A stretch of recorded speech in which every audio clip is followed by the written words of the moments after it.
Okay, testing, testing, 2 on 2. A little bit of a different scenery this time around. In my bedroom. So I have 2 different streaming setups now. I have my main setup, which is in my office, and then I have this lazy boy chair set up where I'm like in my bedroom. So from time to time, I can stream in various different rooms. So I figured, why not? Let's do Battlefield 5. I haven't done Battlefield 5 in a while. A bunch of stuff has been updated. Battlefield 5 now they include Pacific Warfare, Pacific Theater Warfare, which is pretty cool. For those of you who don't know what I'm talking about, obviously, it's the Allied forces, United States versus Japanese. If you know anything about history.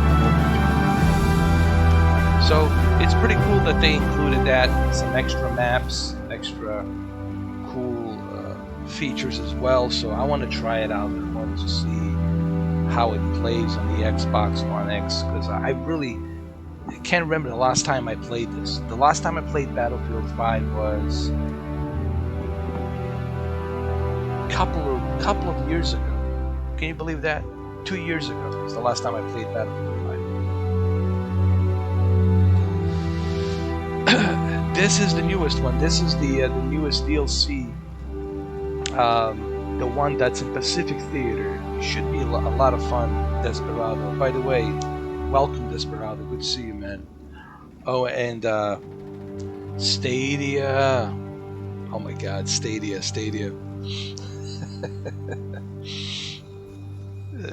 Good Lord, it's sad to see. You know what's really sad? Just like Deontay Wilder, it's very sad that the guy is making excuses. Dude, you lost that fight, plain and simple. You can watch that fight from the beginning, all the 7 rounds. He beat the shit out of you. End of story. Okay, people gotta accept the defeat. If you can accept the defeat, then how the hell are you gonna regroup? How the hell are you gonna get better? Same thing goes with I know it's a shitty analogy, but the same thing goes with Google Stadia. Google Stadia, you gotta know when you're defeated. And Google, you are defeated. You can add Google Stadia to that graveyard of failed projects. Stadies, bro, Stadies. But look, Stadia's been pretty cool to me. Let me tell you, they haven't been attacking me. They haven't been, talking crap about me. I mean, they don't like the fact that I don't support Google Stadia. But look, if Google Stadia wants me to support them, they're gonna have to prove it to me. They're gonna have to prove it to me that they can bring something substantially great. Is Doom Eternal gonna be that game? Is Cyberpunk's gonna be that game? I don't know. We'll see what happens. I'm just kind of putting Google Stadia on probation. Let's put it that way. I'm putting them on probation to see what they're gonna do. To see what they're gonna be able to bring this year. So we'll see. What's up, Mamad? How you doing, bro? So, for those of you who don't understand, this is my bedroom, so I changed the scenery a little bit because, dude, I worked the entire day. I'm so tired. I'm just too exhausted. Yesterday, super exhausted. Working. For those of you who think that this is my main gig, my main gig, okay, it's not my main gig. I can't depend just on this. I work 2 jobs, but I keep it private. That's my choice for various different reasons. So I've been like super extra tired, like exhausted, man. Especially down here with the spring break. It's craziness down here, man. Everybody's coming. It's like, it was 90 degrees today, bro. 90 degrees. It was like summer. And the spring break, that's just like perfect for spring break. But for Miami, dude, it's just like craziness. Like, I'm telling you right now, man. For those of you who are young, you're probably down here. All you college kids, you're probably down here. because I know you down here. I seen you. Oh, it's craziness, man. What's up, Bosnora Land? I hope I pronounced it correctly. Bosnora's Land. This year, 2020, PlayStation 5, Series X, and Google Stadia. Listen, this year you got Xbox Series X, you got PlayStation 5, and those two consoles, and then you have Amazon with a new world. This is a very exciting time for gamers, I think, but it's also a very expensive time for gamers as well. So it works both ways, right? It's an exciting time, but it's also very expensive. Because these games, these consoles, all of this adds up, man. All of this costs money, man. People talk about the economy, people talk about things are better than ever. I'm like, what are you guys talking about? Things are better than ever. Like, what in the which? Not everybody has Dan Bilzerian, whatever you call him, Bilzerian, whatever. Dan B's money. Okay? Nobody has, that wealth.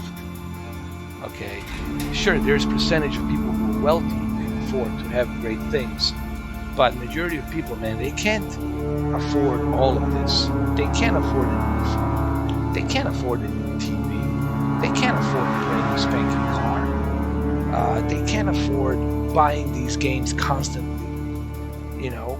Buying two consoles, and enjoying the best of both worlds. People just simply can't do that. I'm talking about a middle class. I'm not talking about, individuals who are like, who have money and they're just spoiled. They don't give a shit. I'm talking about middle class. I'm talking about people who are struggling to pay off their debt, to pay off their mortgages, to pay off their property taxes, to pay off their student loans, etc., etc., etc., etc., etc., etc. That's majority. That's like majority. Forget about that 1%. Nobody gives a shit about wealthy billionaires, trillionaires, fuck. Okay? They got more money than God. Nobody gives a shit about them. I personally don't give a shit about them. Okay? Because they don't give a shit about us either. So it's worked both ways. I'll give as much shit about them as they do give a shit about me. Anyway. So the economy is good for them. It's good for those who are profiting. But is it really good for everyday Joe, everyday Mary? No, it's not. Look at this homeless problem that's going on in California. Look at the homeless problem that's going on down here in Miami and New York and other places. There's so much going on around the country. Hold on. There's so much going on around the country that the news really doesn't cover. They talk about Corona this. Forget the Corona, okay? Wash your hands and that's it. And no one talks about the big problem, the major issue that's going on in the streets, that's going on in the cities, poverty, all that stuff. Nobody mentions it. I wonder why. But anyway, let's not talk about that. Let's dive into Battlefield 5 and let's enjoy it. The 99%, yeah. That's us, the 99%. The 1%, it's those, those guys, they're on the yachts, flying on these private jets. The 1% that doesn't care about you. The 1% that only cares about how they can profit money from you. And I include lobbyists. Lobbyists aren't part of that 1%. Who are the lobbyists? Well, the lobbyists are the worst of the worst. To me, they're worse than the Wall Street. They're worse than the insurance guys, even though they're bad as well. But the lobbyists are the worst because the lobbyists only care about one thing, and that's to sign and promote any bill that will profit him money. For example, let's say you are a lobbyist and you get paid, I don't know, 100,000, 200,000, $500,000 to promote a bill, to pass the bill, and then you pay another 1.2 million to promote another bill, to have the Congress sign another bill. Those are the worst. To me personally, the lobbyists are like, how is that even legal? Like, I'm like, How the fuck is that even legal? That like just bothers me fucking. All right, let's go play it.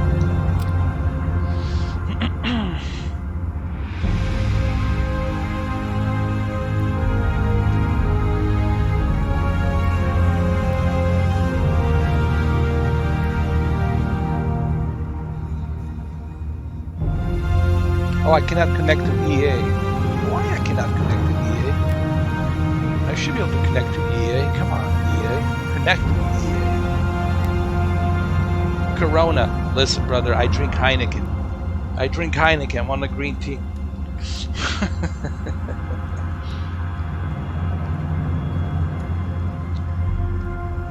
George Carlin said it best. The American dream. There is an American dream, but you have to be asleep in order for you to see it.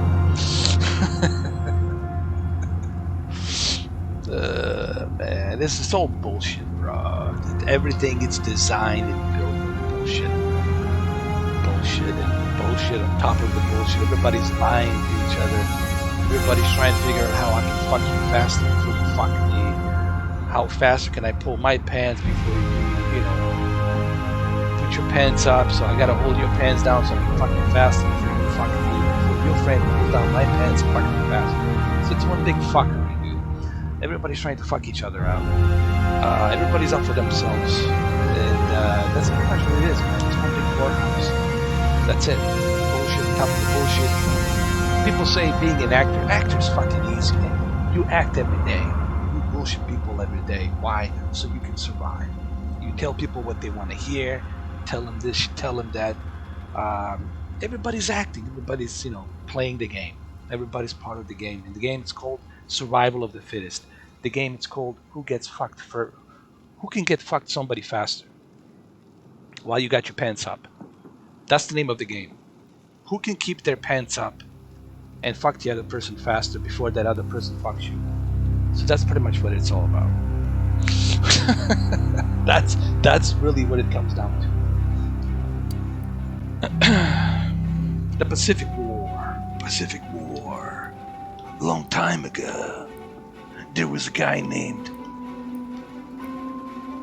Sam Elliott. He defeated the Hitler. He killed the Hitler. And then he killed the Bigfoot. And then he created a video game called Don't Give a Shit. Just Play It. Have you guys ever seen the movie called The Man Who Killed the Hitler and Then the Bigfoot? If you guys haven't seen that movie, go to Hulu. Check it out on Hulu. It's part of Hulu subscription. It's a great movie, man. If you're gonna watch one movie tonight or tomorrow or this weekend, okay, if you are with your wife or your girlfriend or whoever, and you guys are wondering what movie should I watch, make it a Friday night. The Man Who Killed the Hitler and Then the Bigfoot. Watch that movie. Sam Elliott, great fucking movie. Team Deathmatch. Why do we hate each other? Because Team Deathmatch is an infantry-focused we mode want to be, where you must fight each other is? to It's the death. Jealousy. It's jealousy. This mode pits your team Why against does the he enemy has that to girl be the last and team I don't have standing. that girl? The Why does first he team has to that reach house the and I required don't have amount that of house? eliminations wins. Why is he better than If me? the time runs out, It's the this, team this with the most tickets pointing left fingers wins. kind of thing. Strike first or be eliminated. Why can't I be like Brad Pitt? Why does Brad Pitt get all the attention? Why? Who is he? Some kind of a god? Who is he? It's the jealousy shit, man. It's just the jealousy. People are jealous, man.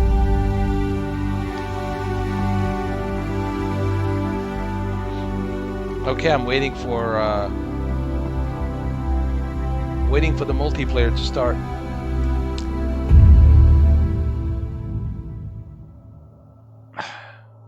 Oh, I've seen a Valkyrie with Tom Cruise. That was a great movie, man. That was a great movie, by the way. The game music's too loud? Okay, I can fix it. Don't worry about it. Don't worry about it, Tony. Tony, don't worry about it. I'm gonna fix it.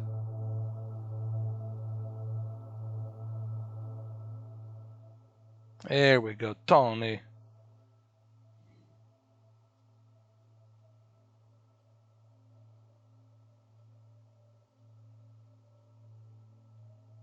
Is it too loud? Hold on. There we go. It's better now. Sorry about that. The music is now I turned it down, way down.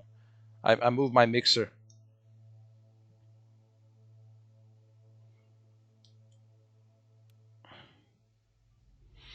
Yeah, it's just a jealousy, man. It's just people are jealous. It's just even your own brother will be jealous of you if you got something and he doesn't. He's gonna say, "This is bullshit." We're blood brothers and you have that. Why I can't have that? It's just a jealousy shit, man. Everybody wants to be number one. Nobody wants to be number two, and nobody wants to be number three. So it's man, I haven't played Battlefield in such a long time. Artyom, Artyom, come on, Artyom. What are you doing, Artyom? Get over here. Anya's not there. She's over here. Go find her. Why there's a Germans here? It should be Russians. Russians and Japanese. Thanks, man. Yeah, I'm trying to get used to this new 2.5 OBS software. Fuck the haters. Just, you know what? I got a better one. Ignore the haters and show love. Ignore the haters, dude. There's a good slogan. Don't even fuck them. I wouldn't fuck haters even with a stolen dick. Well, there you go. I wouldn't fuck the haters even with a stolen dick. They will not get any attention from me. Just ignore them, dude. Oh my god, I feel like I'm like total noob. I haven't played this in such a long time. You see, I'm a noob. I haven't played Battlefield since Nixon broke the Watergate. Only I can make these stupid quotes. I haven't played a Battlefield 5 since the Nixon broke the Watergate. I know what Nixon would say. I'm not a crook by today's standards. I'm not a crook. Actually, he's not a crook. Actually, Nixon was a saint compared to today's crooks. He wasn't even worthy of impeachment, bro. Nixon was great compared to what we have today.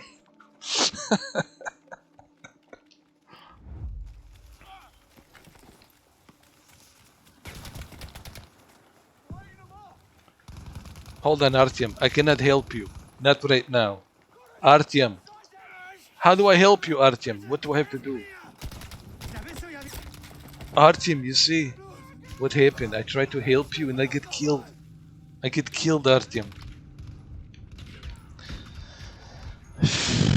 My beard is slowly growing. See how quickly my beard is growing, dude? It's gonna grow very quickly. I'm like a werewolf, dude. If I didn't shave for like 1 year, I would be like a Sasquatch. No, really, I would be like a Sasquatch. Like a juvenile Sasquatch or something like that. I don't know. What's like a juvenile? Juvenile Sasquatch is like 6'9". Dude, that's a juvenile? No, it's 6'5". I'm sorry.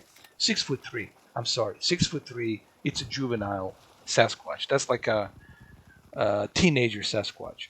An adult, full-blown adult, it's like 7'5".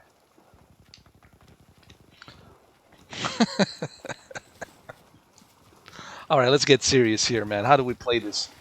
I haven't played Battlefield since Nixon broke the Watergate. Yeah, it's been that long. I'm trying to get used to this, man. Who am I shooting at? I don't even know what I'm doing. Schnell, jawohl.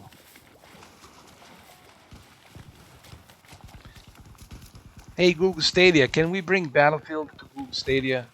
Can we bring Battlefield to Google Stadia? Can we? No, never, ever. You see, I'm a total noob, dude. I'm getting raped, bro. I'm getting raped. I'm telling you, I'm totally gonna suck here. I'm totally gonna suck at Battlefield. So how you guys been, man? What's going on? What's happening, man? How's everybody doing? How's everybody doing tonight? You know what I like? I like what George Carlin did. George Carlin had this one comedy special where he asked somebody, I think it was called "You're All Diseased," It was a special called in 1999 in Beacon Theater in New York called "You're All Diseased," and he says, "How's everybody doing tonight?" It says, "Well, good." Well, fuck you.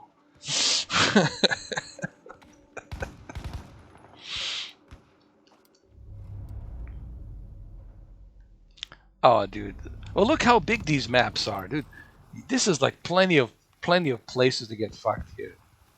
This is like a fuckery nonstop. Joe Rogan's cool. I like Joe Rogan. When he says, "How long before you make a cell phone?" He talks about like if there's apocalypse, if everything goes down to Stone Ages, how long before you make a cell phone and before you can call me and say hi, and before I can call you and say hello. I hate Joe Rogan's good. He's good, but but what you call it? George Carlin was just to me a legend, dude. George Carlin was a legend, man. He didn't care. He just went. He talked about like human, um, just observing the humanity. His comedy was observation. Honestly, it was like an observation of humanity and how humans operate and how humans the things that humans do. You know, like he says, bring a pen or pencil and a sheet of paper or a notepad, and just throughout the day, just write the things down that you encounter. Just write them down. Write down everything that you encounter, and you're gonna come with a big giant goddamn list of stupid people floating around. George Carlin is a legend, man.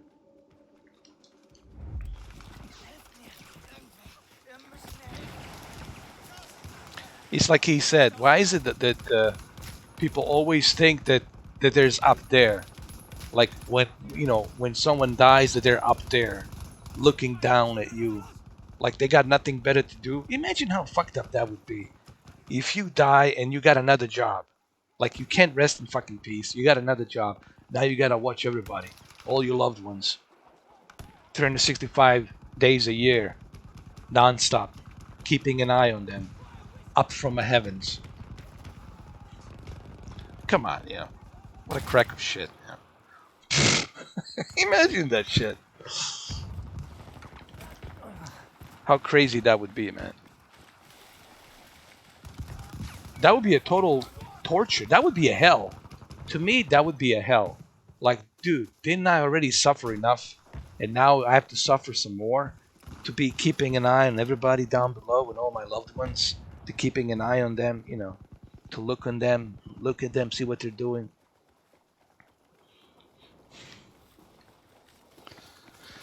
Come on, guys. How come nobody says, maybe he's down below, screaming at us, down below? Or maybe she's down below screaming at us. Maybe there's nobody up there. I don't know, man. It is funny the way he talks about all this stuff, but I think there's some truth to it. There is truth to it because we all talk as if we know everything. We're so noble. We figured everything out just because we can drive a car, fly an airplane, land a man on the moon. All of a sudden, we figured everything out. We know everything. We pretty much we act like arrogant gods, almost like a bunch of arrogant gods, like godlike, creatures. Like we know everything. We don't know shit. We don't even know how we started, dude. We don't even know how we were brought into this universe, into this reality. We don't have no fucking clue. And that's my biggest problem with religion. Go and pray. Pray every day. Pray. Yeah. But who's listening? Where? Oh, there we go. My lucky day. You see, God heard you. He was listening.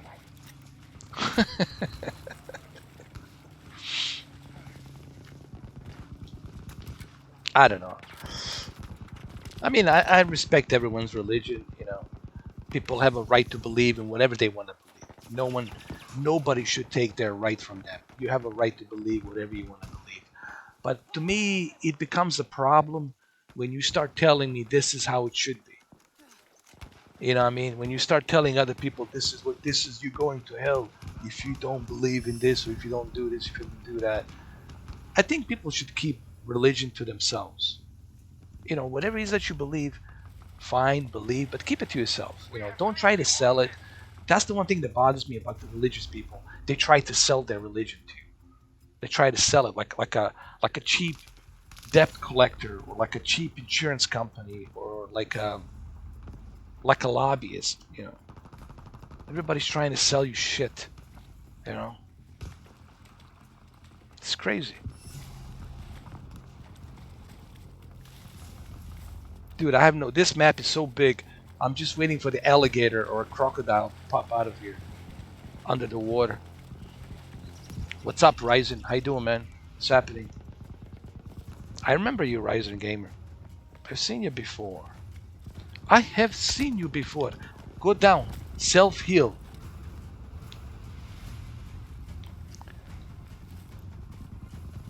They got a sniper. There's a sniper over there. Oh shit. Oh fuck, fuck, fuck. Dude, I'm just gonna... No, no, no, no. Jump in here. Like a Sasquatch. Jump in here. Hide. Hide, hide, hide, dude. They're sniping me. Motherfucker, I knew it. Dude, I'm terrible at this game. Dude, I haven't played this. Like I said, I haven't played this since Nixon broke the Watergate.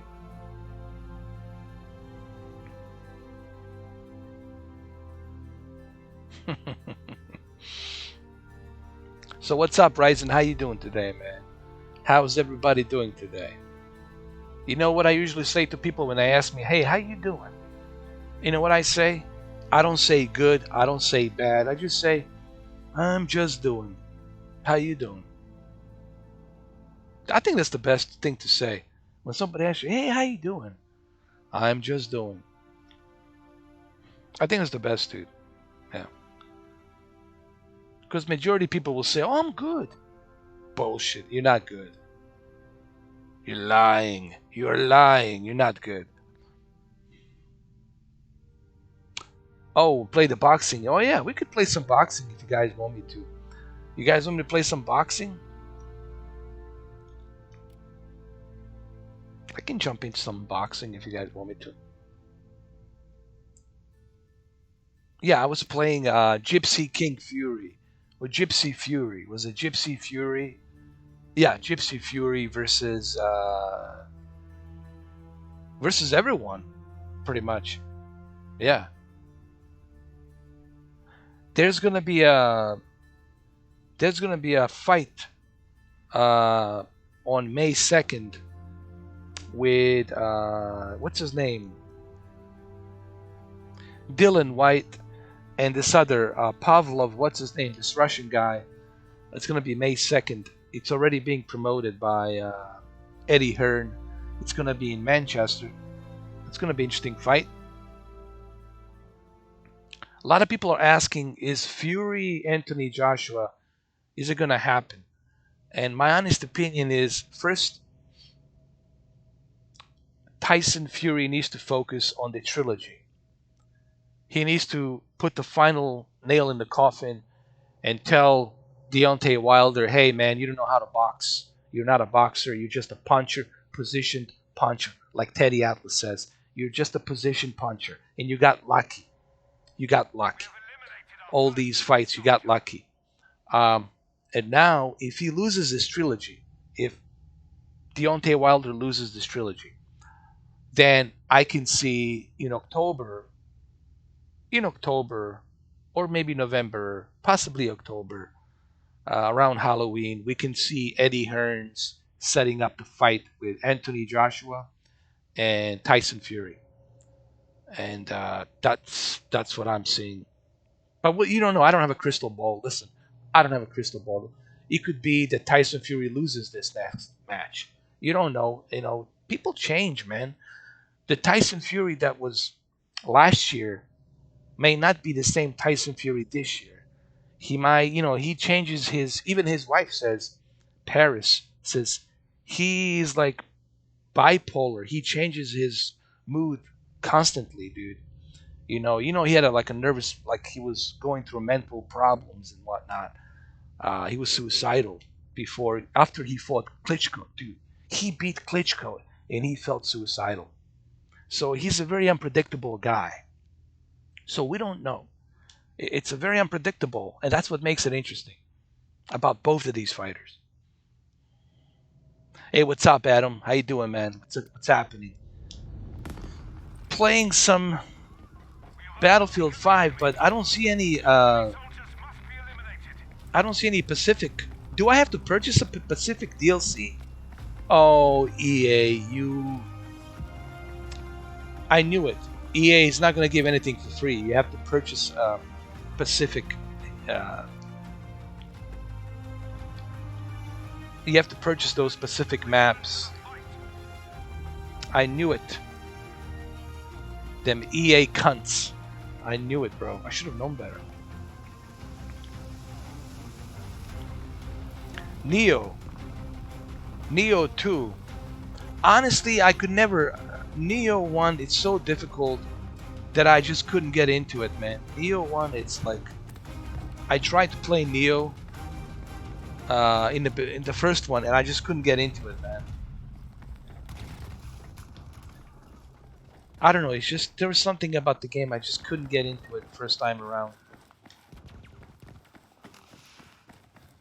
So how you doing, Adam, man? How's your Thursday? Hopefully everybody's having a good. Oh shit! Look at the camper. Look at this cunt. Look at him. Unbelievable. Campers everywhere, dude. Campers are everywhere. I'm telling you.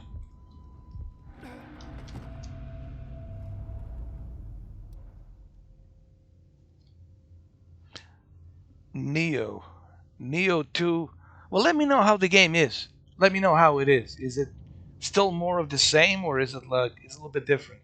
So let me know how the game is. I'm kind of interested to hear your opinions on it. Ryzen.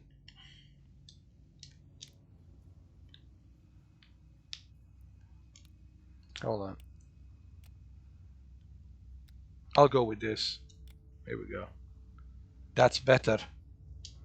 That's better. Let's go. Rifle. I love my rifle.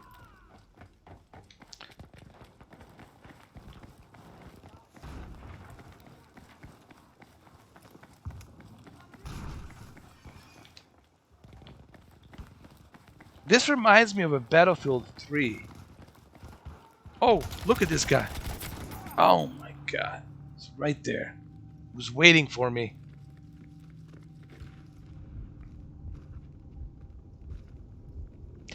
I'm playing on the Xbox. This is the Xbox version. I'm playing Battlefield 5. I haven't played this game. Like I said, I haven't played it since Nixon's broke the Watergate. Quote, quote, joking. I haven't played it in a long time, so I'm kind of like curious to see how it runs. But I gotta tell you, it definitely runs smoother than previously. It's at 60 FPS, much smoother. And it's just, my only problem is trying to get into it. Trying to get into the Battlefield 5. I haven't been playing this for a long time, so it feels kind of strange getting back into it. Got him. Ghost of Tsushima, June 26th. Oh, that's gonna be awesome, man. Mark the calendars for. That's sweet, bro. We're getting two treats. We are getting The Last of Us, Chapter 2, Memorial Day, and then after you finish playing The Last of Us 2, then you get to play Ghost of Tsushima. And then you are pretty much set for September Cyberpunk. Nice. That's nice. But what's new on... But don't forget, Doom Eternal. Doom Eternal's coming out. You got Resident Evil 3. You got Final Fantasy VII Remake, which looks amazing.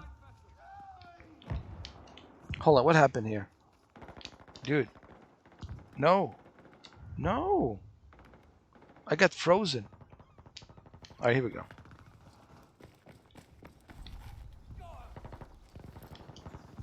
Half-Life Alex in 3 weeks. I'm definitely going to do a live stream of that. I have my Oculus Rift. My Oculus Rift S. Can't wait to play it, dude. That's going to be an amazing experience. Half-Life Alex. I'm going to do a live stream on that. Hopefully you guys will show up. My only problem with doing a virtual reality live stream is the fact that it's hard, you can't read people's chat room. And the only way you can read people's chat room is you gotta, from time to time, you have to remove VR headset to see what people are typing. I wish that Oculus would figure out a way how to approach this, how to fix this. Where you can read a live stream, or figure out the software or something where you can read the chat room on your on your on your headset. Where the chat room shows up on the headset and you see it on the lens.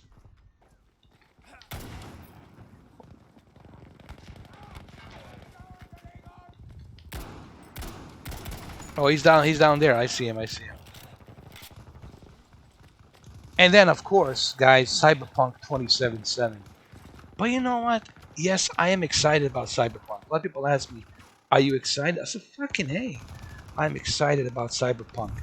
But what makes me even more excited is the Flight Simulator. Dude, that game. I'm telling you, when that game comes out, dude, it's going to be pure bananas.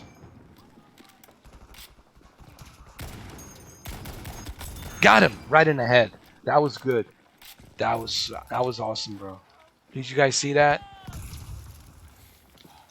Watch out over there. Watch out for the grenade, dude.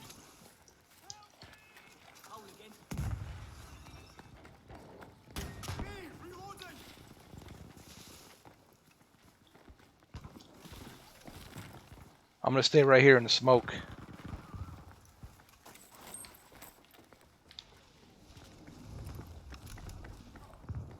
Doom Eternal's coming up pretty shortly. Okay, man, I'm doing good. I got a little bit of I hit him a little bit in the balls, so I got a little bit of points there. Doom Eternal, yes, coming out a couple of weeks from now, right? Or a few weeks from now. We'll see if Stadia can bring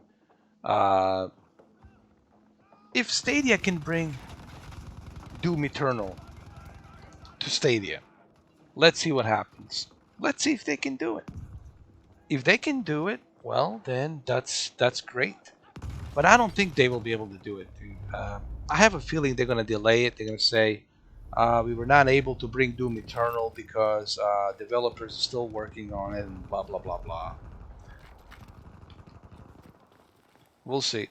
They say that they will bring it the same day. Oh, we'll see.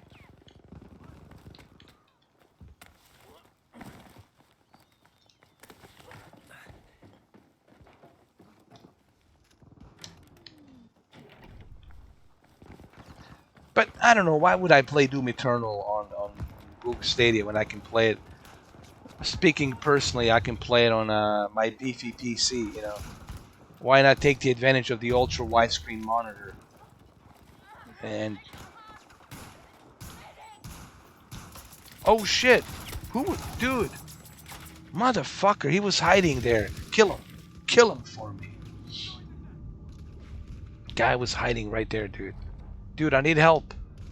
I'm wounded. Medic. Thank you, man. Appreciate it.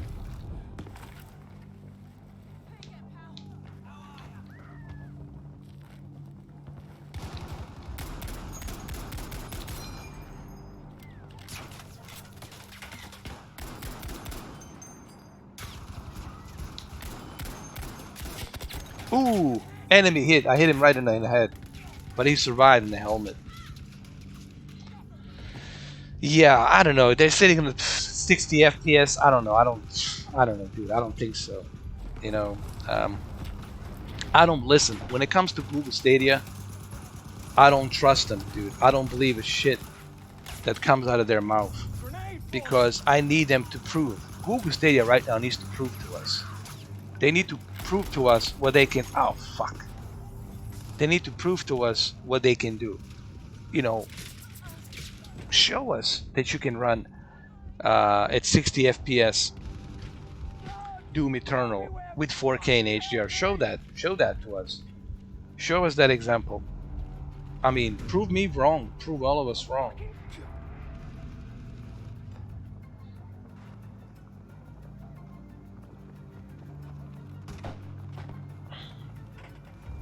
If they can do it, that's great. That's awesome, man. But I don't know. You know, part of me thinks, no, I don't think so.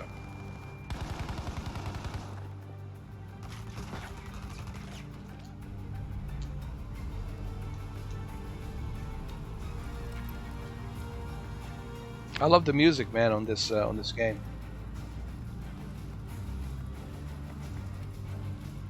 That's it. We lost the fight. Defeat.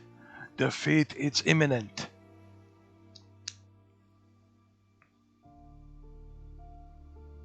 So, how many of you here has actually tried Google Stadia? I'm just curious. Has any of you like give it a try? Have you tried it? Have you played it? What are your thoughts on it? You guys know how I feel about Google Stadia, like in general. Like you guys know exactly where I stand on Google Stadia, you know. And now they canceled the GDC, Game Developer Conference. They're not going to be showing up, and they're using Corona as an excuse, you know.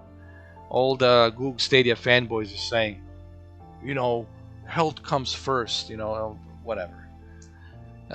I think that's just an excuse, perfect excuse. I think it's a perfect. This is Corona for Google Stadia. It's a perfect excuse to say it's taking longer for the games to be developed because of Corona. It's taking longer for us to make any announcements because of Corona. Now they're using Corona as a scape fucking goat, you know. So whatever, Google Stadia, whatever. What's up, Brendan? How you doing, man? I'm doing good, Brendan. Man, I've been busy. I've been working, man. Been working like today and yesterday. I didn't have time to check anything, man. I didn't have time to pull my phone out to. I was just able to do one video in between, showing you NVIDIA Shield Pro and the AI upscaling. But dude, I didn't have a chance for anything, bro. I've been so busy, brother. I mean, you guys have no idea how busy I am, dude. Believe me, you do not want to be in my shoes. Trust me. The kind of busy I am, the kind of busy I have, believe me, you do not want to walk my shoes. I believe me when I tell you that. Sorry, but man, like I said, we'll make that podcast happen one of these days, man. It's just I really have to have that like a vacation day. You know, I would really need a vacation day where I really don't have anything happening, where I don't have stuff happening, where I don't have to take care of this, I have to take care of that, dudes. People call me 6 in the morning. The kind of jobs I work, the kind of things I do, people fucking call me 6 in the morning, dude. I have to wake up early. I have to do things. I have to do this. I have to do that. It's just, man, I'm like, fuck, you know. Even today, dude, I was so tired tonight. I didn't even want to go to my office where my green screen is, where all the shit is. I was like, dude, I'm just gonna kick back here, lay back in my bedroom. Uh, right there, you see a lamp, and there's a projector there. I was said, let me just do this from my bedroom because I'm too fucking tired to even like do it from the office. Because in the office, it's the office, and I hate that chair, sitting on that chair, you know. So, but we'll look, man. We'll make it happen. especially maybe hopefully by the time the Amazon shows up. Listen, hopefully, we can do it by the time the Amazon releases their service, and then we can talk about the new world. We can talk about our experience with the Amazon and what I think about it, my first impressions. We could maybe try to do that. I think that would be great for your channel. You can invite me on your channel, and I'll just do it on your channel, man. You can just post that video, gain some views. I'll be there, dude. I'll be on that video, and then people can come see your video, and we can talk about that. If everything goes as planned. Like I always tell people, I don't have a crystal ball. I like to use that term. I don't have a crystal ball, so I don't know what's gonna happen. But if everything goes as planned, yeah, absolutely, bro. Hey, what's up, Outward Yepper? How you doing, man?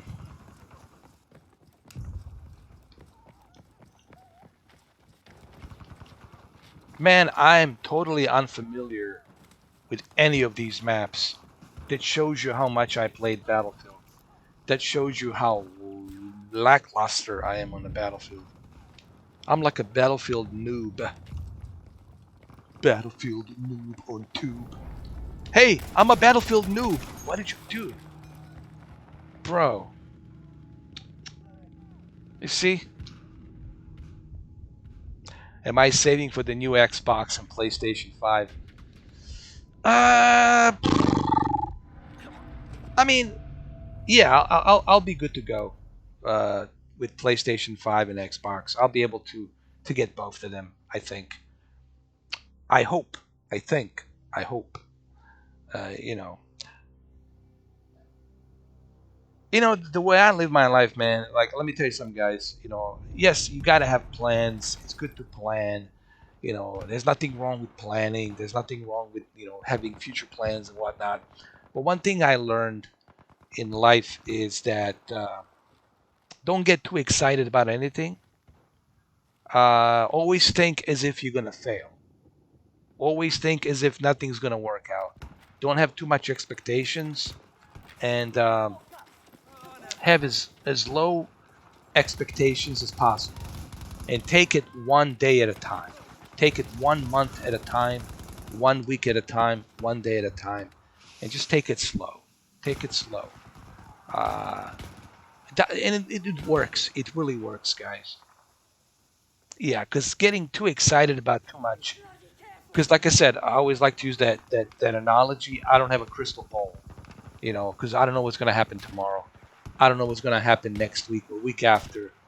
There's so much unpredictability. There's so much that can happen that's beyond my control. And I always like to look at it that way. It's a very good, respectful way of looking at life. And I think life will respect you if you respect life in that way. If you catch my drift, that means you're letting life know that, hey, I understand. I don't have a control over what's going to happen, but at least I'm going to give it, a fair shake, and I'll give it 1 day at a time. This doesn't mean you should cancel your plans. This doesn't mean you shouldn't go with your plans and what you have planned. I'm just simply saying, don't rely too much on your plans. Don't get too excited about your plans. That's just me. It's not a pessimistic way, I know a lot of you are going to think, well, that's a pessimistic way of looking at it. It's just I'm trying to look at it as fairly as possible, through my experience. That's true, Adam. That what you just said there, Adam just said, when you have low expectations, you can never be disappointed. That's true, bro. That should be on a billboard, brother. Adam, you need to copyright that. You need to copyright that. You need to put that like on a billboard somewhere. Seriously, I'm telling you. I just made you a proposition to make money. See how I'm thinking? Put that on a billboard. Copyright that. Get a legal signature. Copyright that. Put it on the billboard. And I'm telling you, man, that's a good quote right there. No, I'm playing on actually neither TV, neither projector. I'm playing on a laptop. This is all being done from a laptop, dude. And I get killed by some bitch who wants to make me rich. Well, good. I'm playing on a laptop, Alienware laptop. This Alienware laptop, let me tell you, man, it's a beast. This laptop since 2017. Yes, Alienware is expensive. I'm not going to say that their laptops are not expensive. Yes, Alienware laptops are definitely expensive. But, man, they do make their laptops durable for a long time. Asus, Republic of Gamers, I had nothing but headaches. With Alienware, dude, I had never had any issues.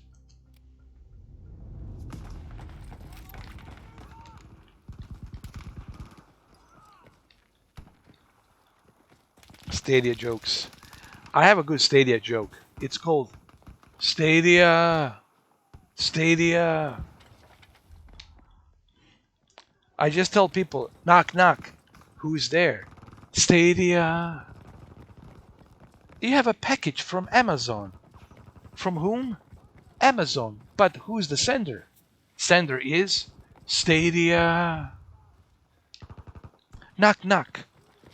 This is the post office calling. We have a package for you, and the sender is Stadia. Knock, knock.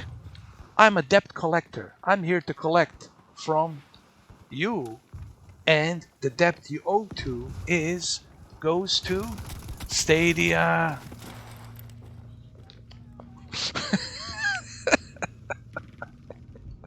The only good thing about Stadia is Jay Raymond.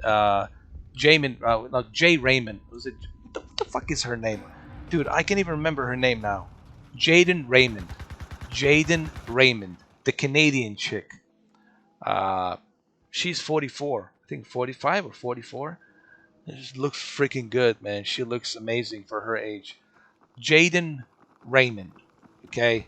She's already married, so take it easy, guys. She's already married. Been married a long time. She's from Canada, Canadian hottie, and she developed Assassin's Creed, worked on the Assassin's Creed and a bunch of other Ubisoft games. And the only good thing about Stadia is her. That's it. That's like the only good thing. It's Jaden Raymond. That's like the only thing that's good. I mean, I can't think of anything else. Stadia.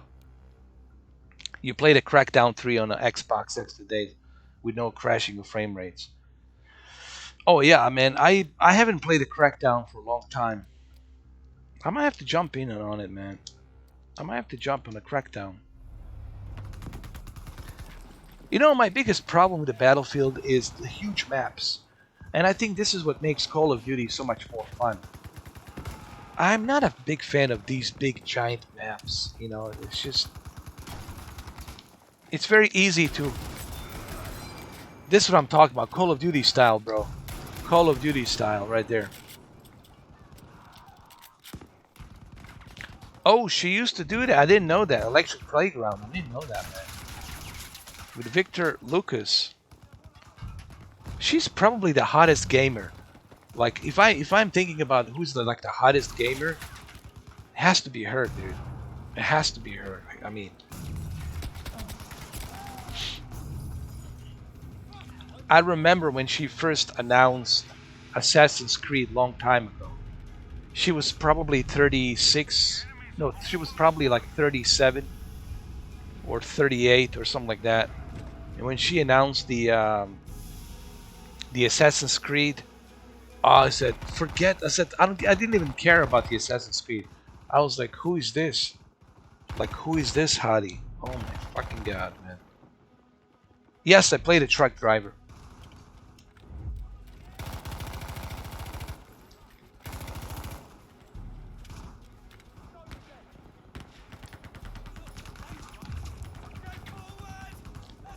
But you know what's funny? On that interview, Life at Google, even she said, if you want to see like Breath of Wild, the type of like Legend of Zelda type of game.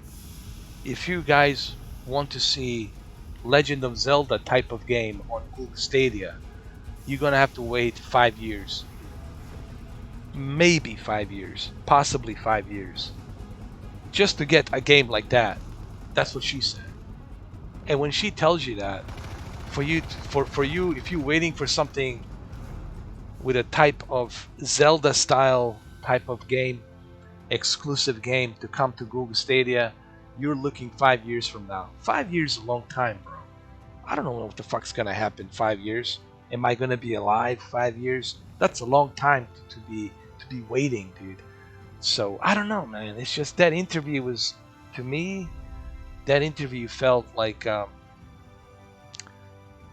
she was honest. I'll give her that. Listen, I'll give her that. She was honest. She didn't hold anything back. She was being honest, but at the same time, she pretty much painted everything on the wall for us. She pretty much told us this is a slow burn. Google Stadia will take a long time. It's going to take a long time for Google Stadia to turn into this gaming platform that people want. This is, she says, we're coming from a tech company and trying to, the tech big giant company is trying to become a relevant gaming platform. And that's very difficult to do. Even for her, even for Phil Spencer, it would be difficult right now to come into Google Stadia and to be able to speed things up. You know, look how long it took Phil Spencer to speed up the Xbox since the 2013 disaster called the Kinect VCR console. And look how long it took him to change things around. 6 years. I'm sorry, 7 years. 7 years to turn things around. And we're talking Microsoft, we're talking Xbox, Google. Google just, it's never been ever part of any kind of gaming platform. So it's just, I don't know, man. It's just, I wish them all the best. I hope that they're successful. Guys, I don't want, just because I cancel my Stadia doesn't mean I want to see Stadia fail. A lot of people got this wrong idea about me. I don't want to see Google Stadia fail. I hope they surprise me. I hope they give me a reason to come back and say, hey, you see, Mr. 4K, now you got to come back. We got all these games, we got all these features. Come back now. I'm simply looking for a value. They got to give me a value. Because that's what it's all about, guys. If you're paying something and you're not getting any value, and then you got to pay some more for individual games, so where's the value? You got to have some kind of value in order for me to dive into it, to support someone. Hey, what's up, CD? How you doing, bro? It's going good. I'm in my bedroom, actually. As you can see, there's my light there. There's my projector. I was so tired, bro. Like, I wasn't even thinking about doing a live stream. But I said, why don't I do my live stream from my bedroom, instead of usually doing it from my studio office. I said, I don't feel like going to my office right now. Let me just do it from a bedroom. And that's what and I'm doing this from my laptop, dude. From my Alienware laptop. OBS, Alienware laptop. Boom. HD60, capture card. Boom. Good to go.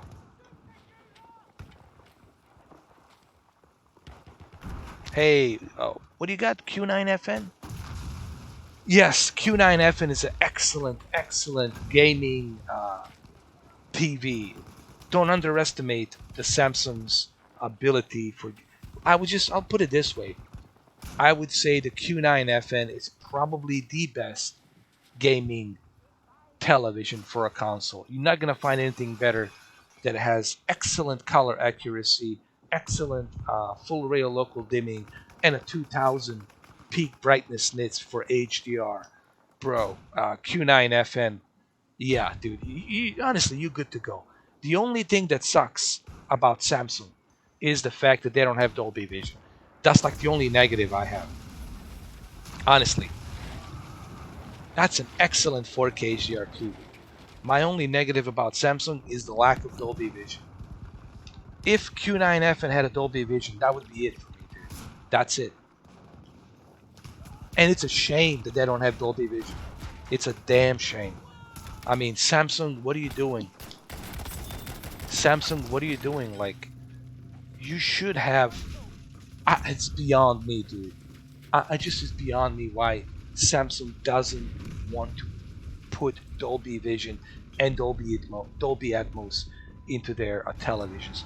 If they start putting Dolby Vision and Dolby Atmos into their televisions, bro, forget about the LG. I'm done with the LG. I'm gonna move to Samsung. But for some reason, I don't know why Samsung doesn't like Dolby Vision or Dolby Laboratories. I have no idea, guys, what the deal is. Maybe Samsung's trying to do their own thing. I don't know. But there's something going on between Samsung and Dolby Laboratories, Dolby Labs. They don't seem to like each other, man.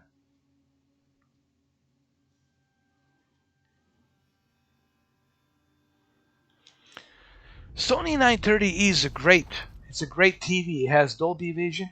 It has HDR. Sony 930E, if you have it, let me tell you something, guys. I haven't, and I'm kind of guilty of it. I haven't really put too much effort, even though I have done some videos. Don't get me wrong. I've done a bunch of videos on Sony 900E. Okay. The one thing you're gonna appreciate about Sony is the fact that it's an excellent TV for picture settings and calibrations. Bro, Sony has gazillions of unlimited tools for you to use to adjust that picture settings in the best possible way.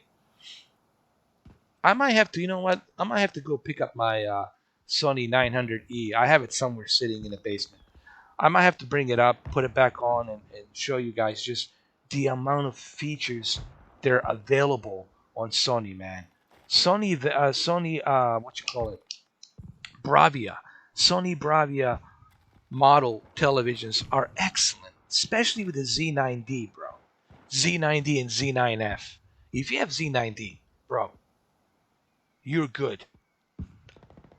Don't you dare buy another TV this year. If you got Z9D, you are good to go, man. Listen to me. You are good to go. You got yourself an excellent kick-ass TV. Oh, look at this guy. Oh, that's one of mine.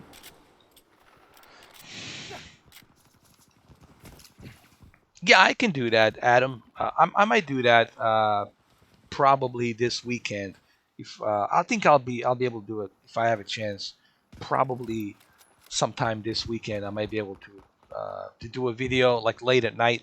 I could record it. I could do some settings, show you my tutorials and what I'm using for game picture settings as far as the type of sharpness do I use, type of contrast, type of tone of color, also what type of filters do I turn off. You got to remember, when you switch to a game mode, you are already disabling some of the filters.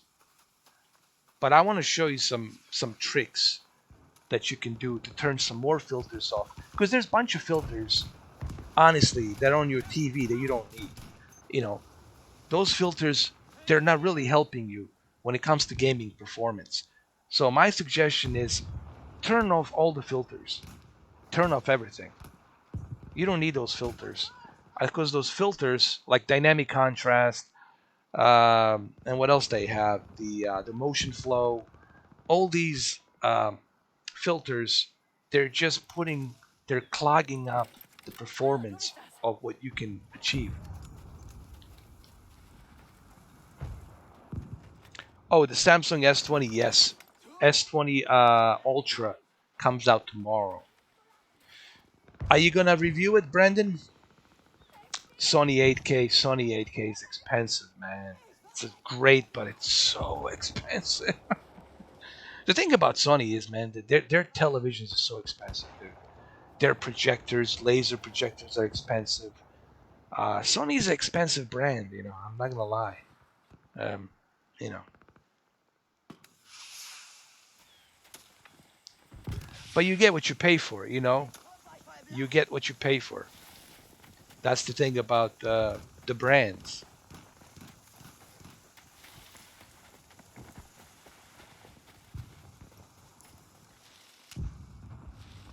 Yes, that's true. Cameron D, you have to have a capable Dolby Vision player. I can recommend Panasonic. I can recommend a Oppo UDP 203. It's discontinued and it's too expensive.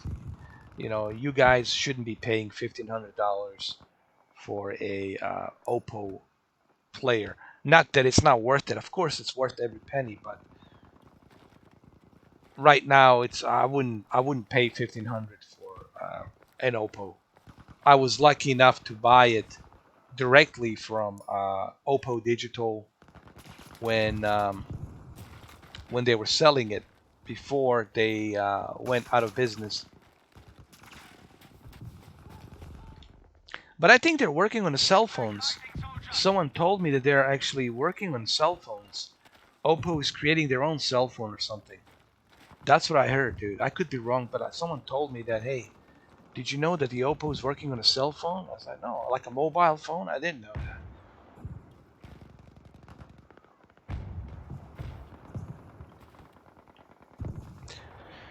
I have to agree. You know what, man? I have to agree with the CD, with Cameron D.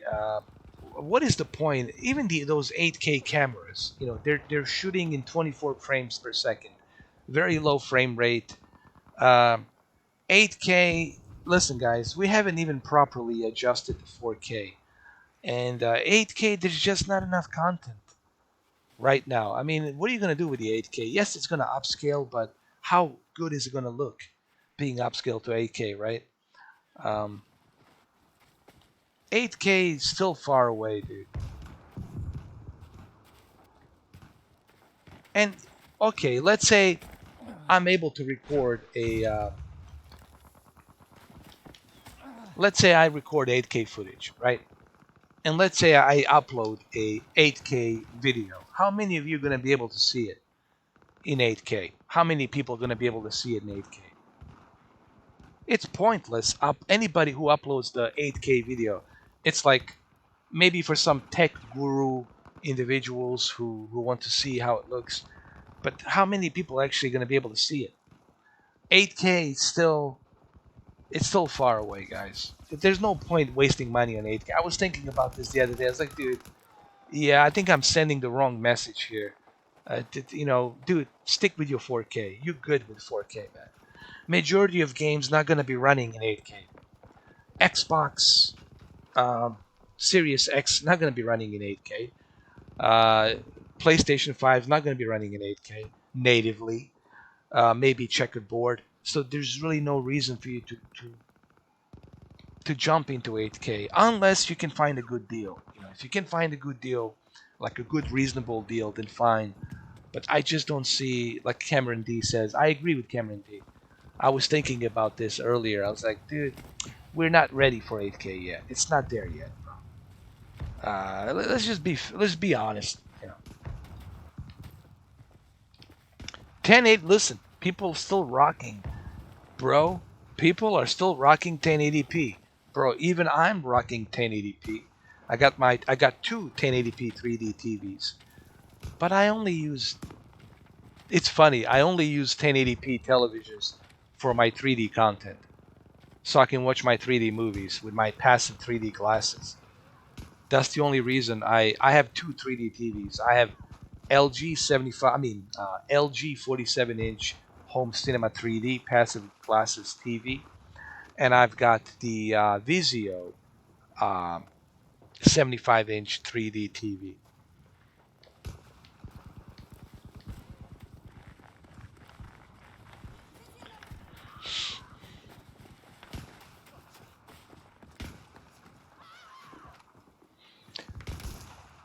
Oh shit, there he is. I didn't see him. Well, it does. 1080p looks great depending on like the upscaling chip, and that's what I was like talking about yesterday with the NVIDIA Shield AI upscaling. It really showed me just how far these processing chips have really advanced and how much they're able to accurately shift that image and that pixel into 8.3 million pixels to fit that screen in a more accurate way. Granted, your TV is going to upscale the 1080p content anyway automatically, but using the external upscaler, it's going to make it look much much better, guys. And you got to see it for yourself. Get yourself NVIDIA Shield TV Pro. First of all, I highly recommend NVIDIA Shield Pro. It's highly recommended. So it's excellent and the best Android device that exists. I don't see anything better than Shield TV Pro or Shield TV, the one that cylinder. Um, and when you see that AI upscaling, like Avatar, do yourself a favor. Go to Disney Plus.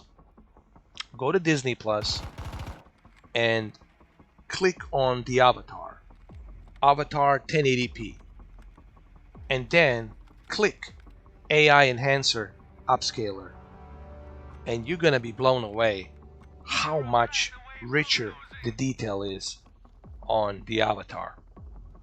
Everything just looks better.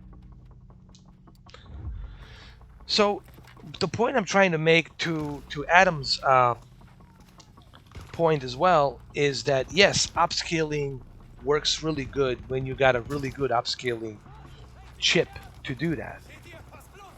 So if you got an excellent upscaling chip that's going to upscale that content, then don't worry, man, you're good.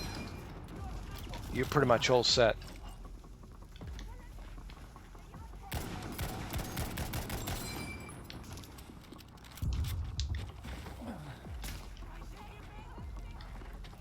Gotta watch out for snipers here. Bunch of snipers.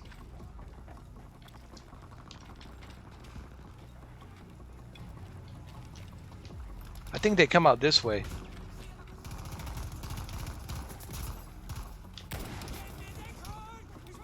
Oh shit. I'm keeping an eye on that TV, mainly for the price, to see what the price is gonna be. That's something that I'm kind of interested in, is the price point of TCL 8K. Some people are saying that TCL will be probably the most affordable 8K TV, and this is coming from like really good sources. I don't know what's gonna happen, depending on this coronavirus. Are they gonna postpone the release date of summer, June, July, prior to the Summer Olympics? Are they gonna have Summer Olympics? Are they gonna close down Summer Olympics? Because you have to remember, TCL, it's based in China, and everything is manufactured in China. They use their own material. Everything's built from scratch from them in China. They use their own resources. So I'm kind of keeping an eye on that TCL 8K television. Who knows? TCL could break the ice, and if it becomes affordable, if TCL becomes the most affordable 8K television, I think this could potentially break the ice for the 8K televisions into the next year. So next year we can have more 8K televisions from different brands at a much lower price. But we'll just have to wait and see what happens. Will I buy the Nvidia expensive graphics cards? You mean like the 3080, the RTX 3080? I don't know. Honestly, I haven't thought about that yet. I haven't thought about it. At first I have to see how well they run. I gotta what I like to do is I like to see what's his name, JZ 2 Cents. I want to see what Gamer Nexus results are going to be in terms of testing the performance. But I trust JZ 2 cents the most. He's like my number one guy when it comes to graphics cards. JZ 2 cents. He's like the number one guy I watch, and I love his results are pretty good, man. They're very on point and they're very accurate. So I want to see how he what he has to say about the cards, the performance. Do you need it right now? Should you wait on the aftermarket? EVGA, Sapphire, Asus, So I always listen to JZ 2 cents, man. He's the guy that got me into super cards. I think he might have replied to me. He says, "Hey, don't bother with 2080. Just go with a 2060 Super." I think I might have asked him advice for what kind of GPU should I have with all my components that I have built for my iBuyPower. And he says you can save money and just pay 1,500. Go with a 2060 Super. And you know what? And thank you, JZ 2 cents. He wasn't kidding. That thing, you've seen how my PC runs. Runs with that 2060 Super, fucking great. You know. And Zotac, he's a big fan of Zotac. He recommended Zotac. That Zotac brand company that's aftermarket, third party, that also builds a NVIDIA GPUs with the cooling, their own specific cooling and whatnot. So I don't know. To answer your questions, Cameron D, I always like to wait and see. Being early adopter, it really kind of sucks because being an early adopter can also hurt your pockets. And the last thing you want to do is hurt your pockets, make your wallet scream, because being an early adopter, you take a risk. Best thing to do is wait and see, look at the results, see what people are saying, and that's what I like to do. Let me tell you, 2060 Super Zotac, I'm blown away, guys. You don't have to go all the way to 2080, man, or 2080 Ti, unless you're going to be running some heavy-duty shit, running triple monitors, doing some ridiculous, shaders and graphical enhancements and whatnot. Bro, 2060 Super. I don't even think you need anything more than that currently. You can play. I guarantee you'll be able to play some Cyberpunk 2077 with a 2060 Super, no problems at the high settings. 4K 30. Okay, I mark my words right now. You'll be able to run Cyberpunk 2077 with 2060 Super with high settings, 4K 30, 4K resolution, 30 frames per second. I guarantee you, no issues, no problems. You don't need to go and run out and buy a 2080 Ti. That's a pitch sale. But you'll be able to run Cyberpunk 2077 Doom Eternal easily with 2060 Super. 2060 Super is awesome, dude. And it's cheaper. You save money. You save money and you get to enjoy, the gaming at the same time.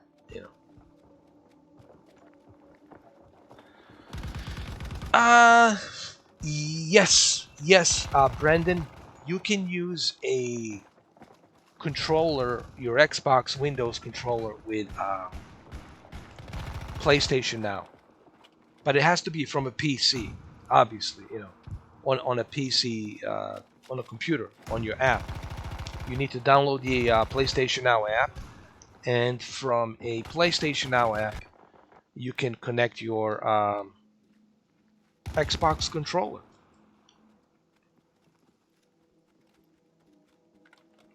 You know what? I haven't played a Crackdown 3 in a while. I might have to check it out. David Cohen.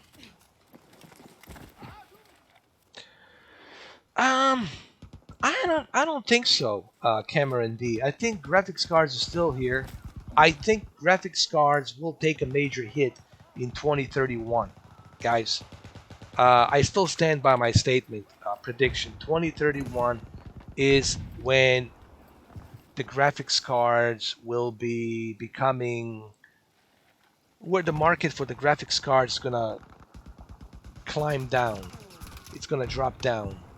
They're gonna drop down because once PlayStation and Xbox and Nintendo, once they all go to cloud and they're not creating any consoles, then that's gonna hurt Nvidia big time.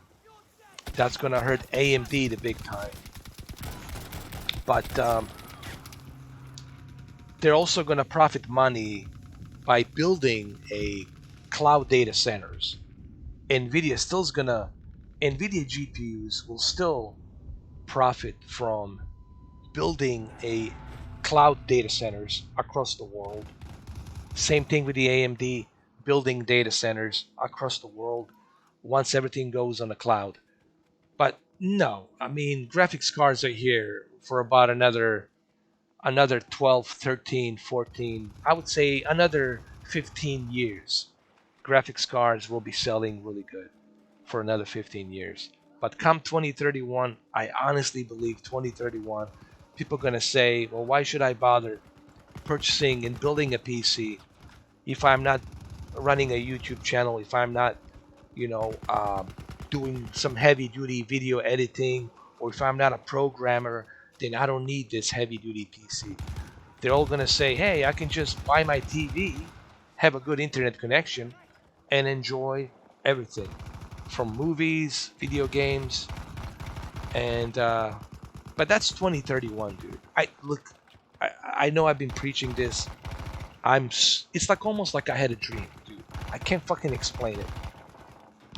I had this like deja vu moment, like this premonition, where I like felt like I was there before. It felt like I was in the future, and I came back from the future, dude. I totally envision it.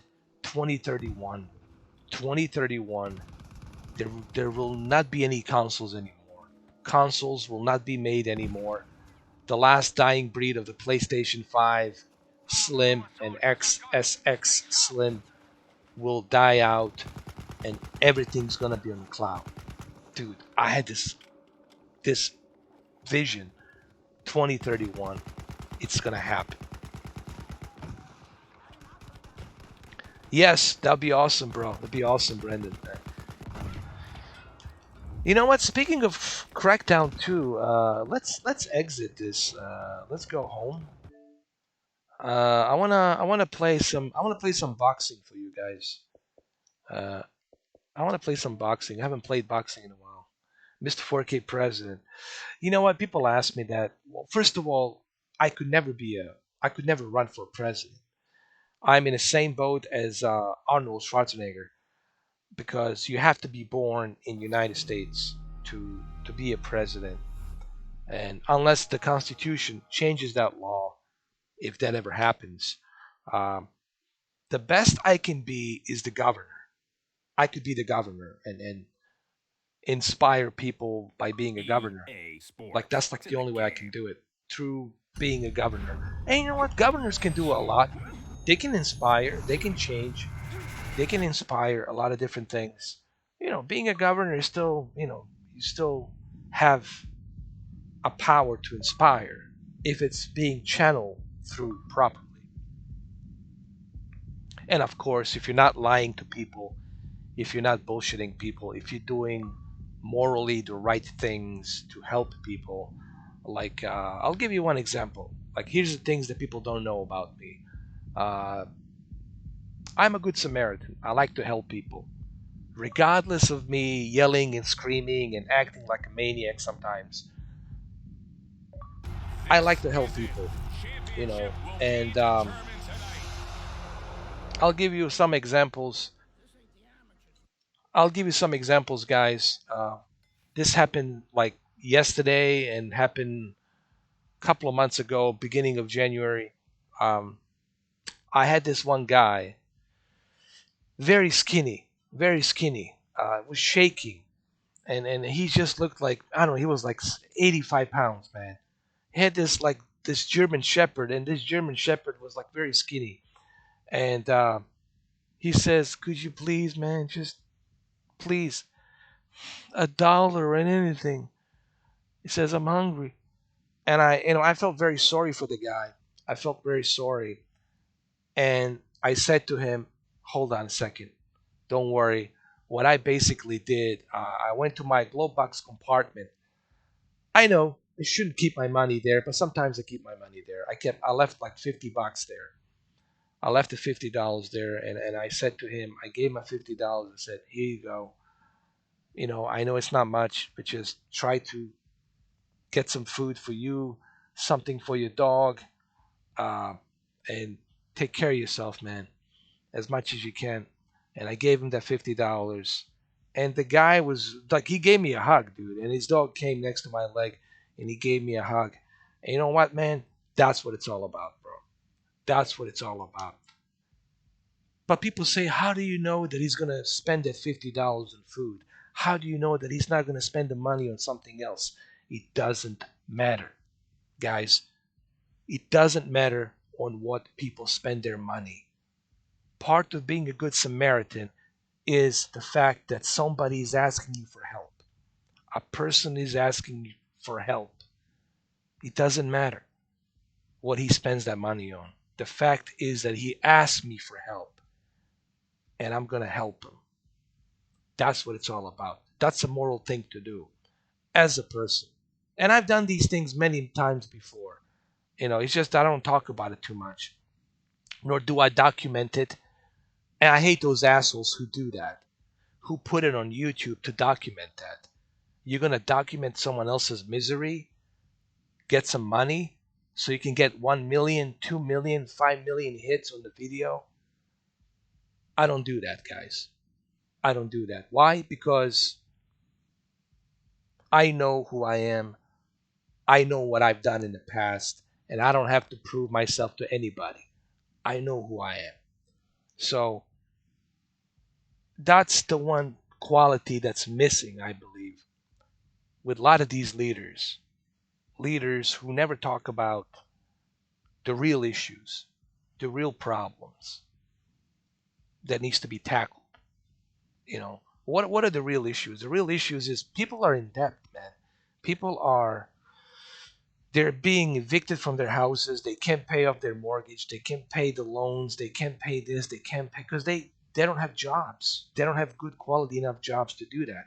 There's not enough programs to help people to get the certification to something, to work a better job, or certification to be to a program that would help get people off the street and give them the opportunity to choose their profession where they don't have to pay some ridiculous college money whore university. Universities are all about this, man. Universities are nothing but money whores. It's a brothel. Okay, it's a brothel of money making. Okay, so that's what's lacking to me personally in today's leaders. That we truly need a leader that's a people's people. We need a Messiah, dude. We need somebody like I mean, I hate to say Jesus, but we really need somebody like Jesus. Somebody who really cares about people, who is in tune with people, who is in touch with people, somebody who can feel people suffering, can feel their emotions, can feel empathy and compassion for them. That's what we need, man. Not these actors who act in front of the camera and then behind the camera they're paying for hookers, they're paying for prostitutes to come to their houses on their big yachts that you and I paid for through taxes. you know so we need leaders who truly care. Are we going to see that leader? Not in my lifetime. I don't think so. Not in my lifetime, guys. I don't think we're going to see that. Not in my lifetime, man. Do I plan to vote this November 2020? I voted in Canada 2019. I'm gonna take a fifth. Cameron D. That's a good question, but I'm gonna take a fifth. I'm gonna plead a fifth. I'll plead a Fifth Amendment on that one. The fifth. I'll take the fifth on that one. I don't know, man. It's just it's so difficult for me to trust politicians, long time politicians, because I know how they got there. I know how they got there, and I know why they're still there, and I know they're trained actors to tell you what you want to hear. You know, it's almost impossible for me at this point, knowing what I know, it's almost impossible for me to trust another politician. It's just impossible. Second Amendment. Well, there you go. You got to protect yourself. That makes sense. You got to protect yourself. It's dangerous out there. Yes, there's good people. Of course, there's a lot of good people, but there's also gangs, different types of gangs, cartels. There's still mafia working, but they're, on a low low. You got all kinds of crazies. You got nutcases. You got mentally unstable people. Mental issue is a big problem. Mental issue is probably the biggest problem. Forget the corona. I say worry about the mental issue, mental problem that is facing the world. Uh, that's there too.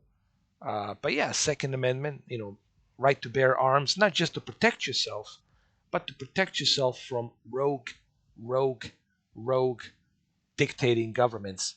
That's why our forefathers put that Second Amendment there so that we can protect ourselves from both domestic and foreign. You know, that's why the Second Amendment is so crucial, and that's why it's there. You voted in Canada for Trudeau 2019 too. I don't know, Trudeau. He kind of strikes me as just your regular type, good-looking politician. And yes, he's good-looking and he knows how to talk, and it's easy to sell when you're good-looking and when you have a good vocabulary and you know how to talk, you know how to act. It's easy to sell. It's easy to sell for people to vote. But behind the closed doors, he's just another politician willing to sleep with the highest bidder. Whoever's the highest bidder, I'm going to sleep with you in that bed. So, again, knowing what I know, it is difficult for me to trust another politician. You know, I tell you what, if Jesse Ventura, I tell you what, if Jesse Ventura would run as a president, I definitely vote for Jesse Ventura. I'll say it publicly. I'll vote for Jesse Ventura. Jesse the Body Ventura. I'll vote for him in a heartbeat. For real. I would vote for Jesse Ventura in a heartbeat. I'll stand in line to vote for Jesse Ventura. Big time. So there you have it. There you have it, Cameron D. Jesse Ventura. When Jesse Ventura runs for president, I'll vote for him. And I just like him. I like Jesse because he speaks his mind and he tackles the important issues. The important issues from the health, from the economy. He tackles the important issues that me and you care about. Stuff that's important. You know, but that's just me.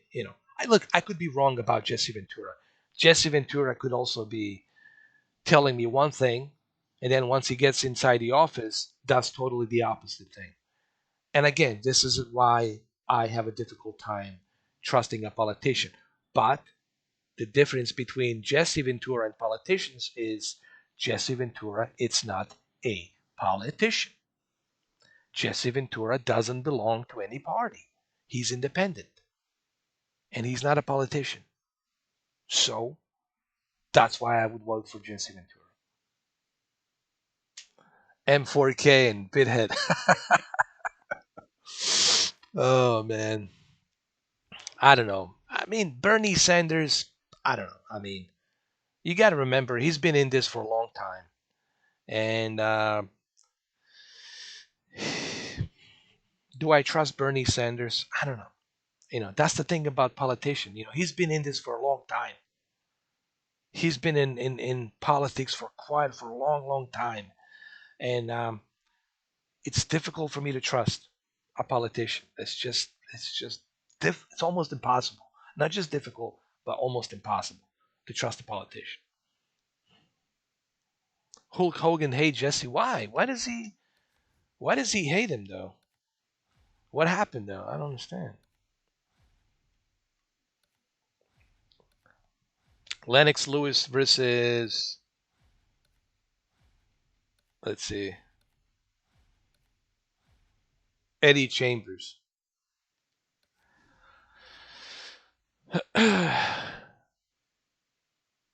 He does seems to be leaning more towards the socialism.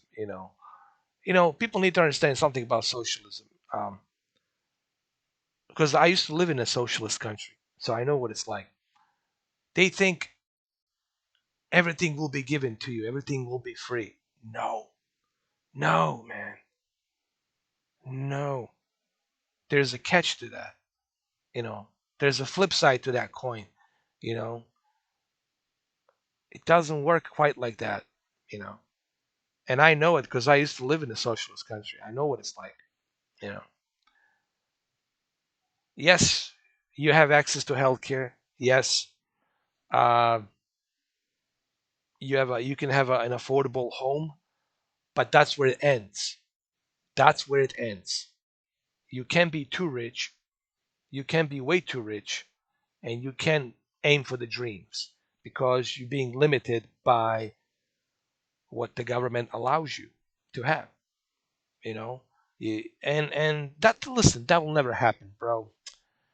That'll never happen in America. That's a failed fantasy. It's what that is, and it's coming from a guy who came from a socialist country. And I'm telling you, I'm talking about Yugoslavia. During the Tito time, Marshal Tito time, uh, before the civil war that erupted in Balkans region, Yugoslavia, 1990s, early 1990s. I'm going to tell you right now that that will never happen here in America. That you will never see that movie. It'll never happen. So don't worry about it. It will never happen.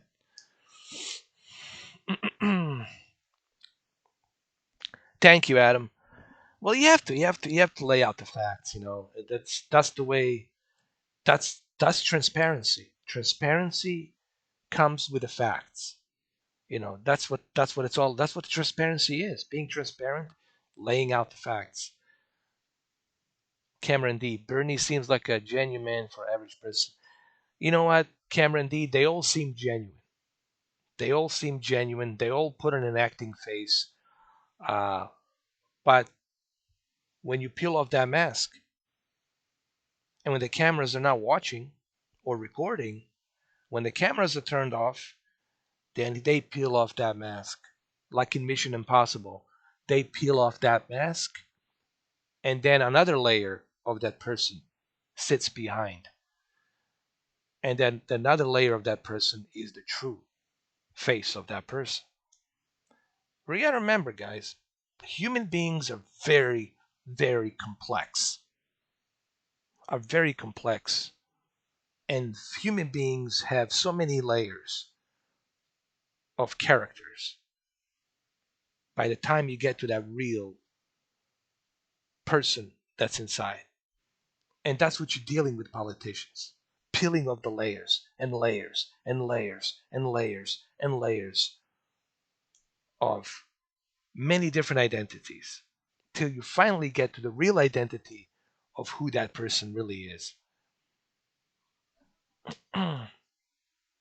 Joker. No, he's an anarchist, dude. We can't have that. Anarchy, man. No. No, look.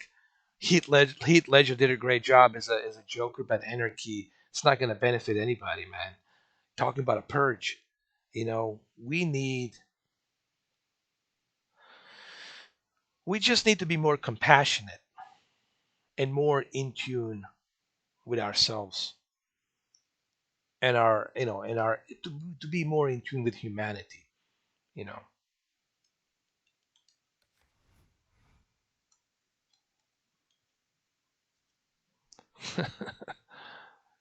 Bernie Sanders, yeah, you go three mansions. It's hilarious. But he talks about, yeah, exactly.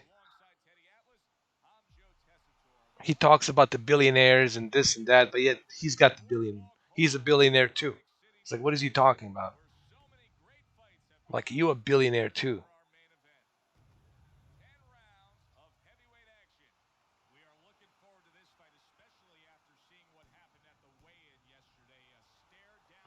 And then Joe Rogan is, endorsing him. I would like to ask Joe Rogan, hey, Joe, why don't you get rid of some of that money? Why don't you get rid of that big studio that you have? Why don't you get rid of that big villa that you have? Yeah, why don't you get rid of some of that stuff? You don't need it. You don't need that Tesla car. You don't need that Porsche. You don't need it, man. Give it away. Give it away. Come on. Socialism. Give it away. You don't need it, Joe. Come on, Joe. You don't need it. I'm telling you, Joe, you don't need that big gym that you built on that valley. You see, and this is where it comes to, them talking out of their ass and then reality. Talking out of the ass and then reality. Oh, DiCaprio, I can't stand him, dude. That's why I couldn't watch the fucking movie. Once Upon a Time in Hollywood. Oh God, Brad Pitt and what's the other guy? When I see a Brad Pitt, I cannot watch a movie. I don't know. It's just like I'm like allergic to Brad Pitt. It's like so.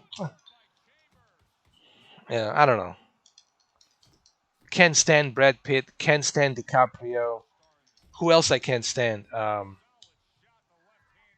There's another actor. Oh, George Clooney. Oh God. Ugh.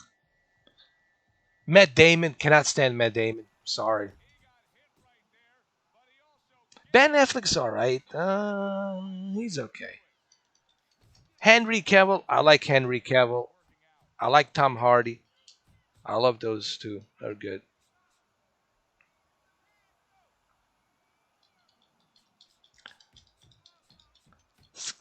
Scaramucci is in here, bro.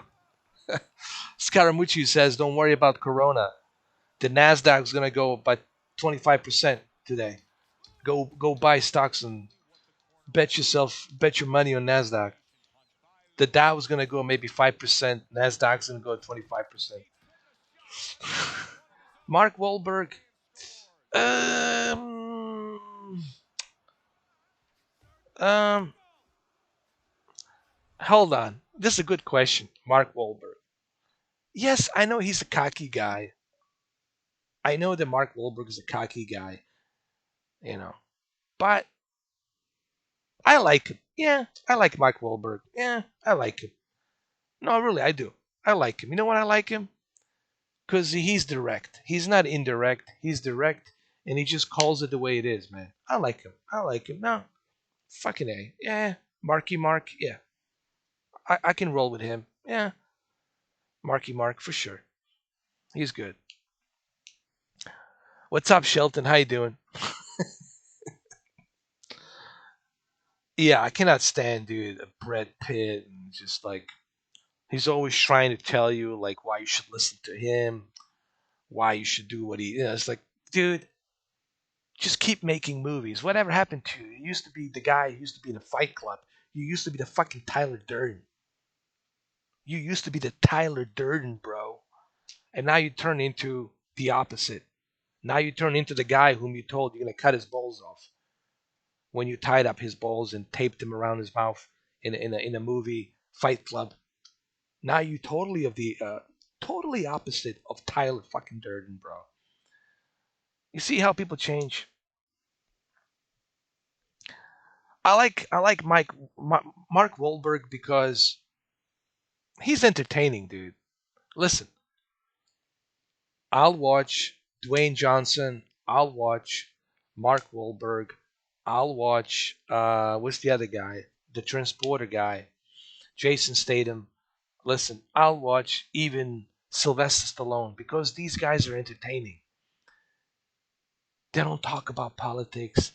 They don't tell me what I should do, how I should live, how I should take a piss, how I should take a shit, how I should wash my fucking hands. They just bring me the entertainment. They bring me the entertainment. That's what you're supposed to do. That's your job as an actor. Entertain me, motherfucker. Entertain me. And that's what they do. And I feel the same way about Tom Cruise. He entertains me. Tom Cruise never send me a letter says, "Oh, Mr. 4K, you need to come see Scientology. Join Scientology. Come and join Scientology. Scientology all the way." He's not shoving it down my throat. He's not shoving it down your throat. The guy delivers every single time when he makes a movie. And that's what I like about Tom Cruise as well. Any actor that doesn't tell me, "Don't use the fuel, use electrical car. You are the responsible one." Yet Leonardo DiCaprio is flying with a private fucking jet full of jet fuel. But he's gonna tell me about save the planet. Hey, Leonardo DiCaprio, why don't you save the planet?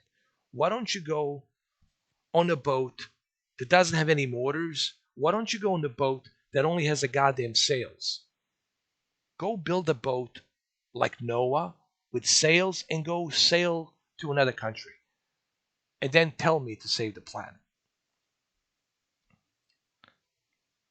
Oh, thank you, Shelton. Thank you for that $2, man. I really appreciate it. And by the way, please do let me know about Shadow PC because I've been dying to find out about Shadow PC. I really want to see how it runs. Obviously, Shadow PC is not available in my country, so I mean, not in my country. Jesus Christ, in my state. By the way, Florida could become as its own country. There's so much craziness in Florida, dude. Any kind of weird ass story comes from Florida. If you're gonna hear a weird ass story, that weird ass fucking story will come from Florida. Okay, so Florida, it's its own little enigma. Okay, it's an enigma state. Anyway, um, but thank you for that, Shelton. I really appreciate it. I really appreciate it. The problem with the actors is they're trying to tell you what's good for you. Oh, I'm gonna tell you what's good for you. No, please, Brad Pitt, don't tell me what's good for me. Do you know why, Brad Pitt? I don't want you to tell me what's good for me because you don't know anything about me. You don't know my life. You don't know what I'm going through. So the last thing I want to hear is some guy who gets everything for free and gets paid millions and millions of dollars and it's part of this big giant club called Hollywood. That you're the last person, dude. You're the last person I want to hear someone tell me what's good for me. Just keep making movies like good movies, like Fight Club, something like that. Entertain me and don't tell me anything. Same thing with you, Leonardo DiCaprio. Don't tell me that I'm at fault, that I'm responsible for global warming. Please, DiCaprio, please. You know, DiCaprio, why don't you live with penguins? Live with penguins. Go down to the South Pole, Antarctica. Live with the penguins and save the planet, my friend. Be a hero, man. Why do you want to live in Hollywood? Why want to live in Beverly Hills? 90210. Get out of the Beverly Hills.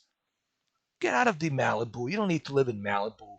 You don't need to live in North Hollywood and Mulholland Falls and Beverly Hills. Get out of there. Go down to Antarctica and live there with penguins. And then you can say, hey, not only did I sail with my own boat to Antarctica, didn't use the jet plane to get me there, didn't use the jet fuel to get me there. I used the God given wind and sails and built the boat out of the tree. And now I'm in Antarctica. Now I'm in Antarctica and I'm living with penguins. 40 degrees below zero. Sometimes it goes to 80 degrees below zero. Minus 80 degrees minus with 120-mile-an-hour wind. Come on, Leonardo. Come on, dude. You can be the king of the world. You can be the Jack that risen from Titanic. You can do it, bro. I know you can do it.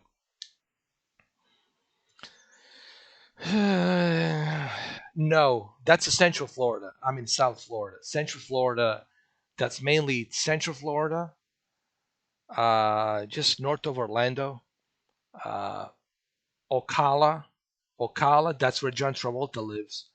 Yeah, you guys, just so you guys know, that's where John Travolta lives. Ocala, and not far from him, Tom Cruise has a house as well, which is also because they're both part of Scientology. John Travolta and Tom Cruise, they're like best friends. So Ocala, usually there. Ocala is not far from Tampa, and it's also not far from Kissimmee and Orlando and Disney. So it's there. That's where usually that stuff happens. That's funny, Adam. Hold on, let's continue this fight, man. This my live stream is unpredictable, dude. You never know. See, this is why people watch my live streams because you never know which way is gonna go, which way is gonna go this way or that way. Unpredictable. And thank you, Shelton, man. I really appreciate that. And please do let me know, Shelton, on how the Shadow PC gaming is, because I'm really interested in Shadow PC, bro. I really am, dude. Ooh, look at this.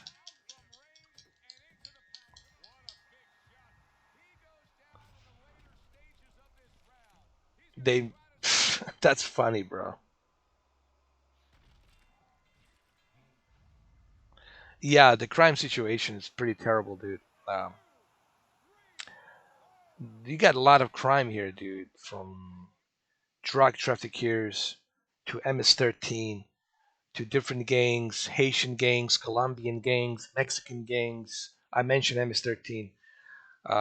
They got a bunch of stuff going on here, but they've been I gotta tell you the sheriff's department and the SWAT and the anti-task the gang task force anti-gang task force it's like a military, the sheriff department here is like a military.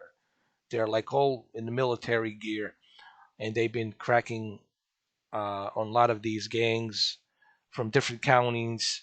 Past 3 years been brutal, but they have cleaned up. They have cleaned up. I got to give credits to the sheriff's departments here in South Florida, man. They kudos to deputies.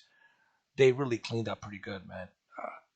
So they did a great job. But they're still there, They're still, you got other gangs to worry about. You got the Colombian gang, you got the Haitian gang, you got the Jamaican gang in Miami. It's all like, you know, all out war. Mainly West Miami. Like these things happen like in West Miami. So I always tell people, if you're gonna come to visit Miami, don't go all the way to the West Miami. West Miami is very dangerous. That part of town is very dangerous.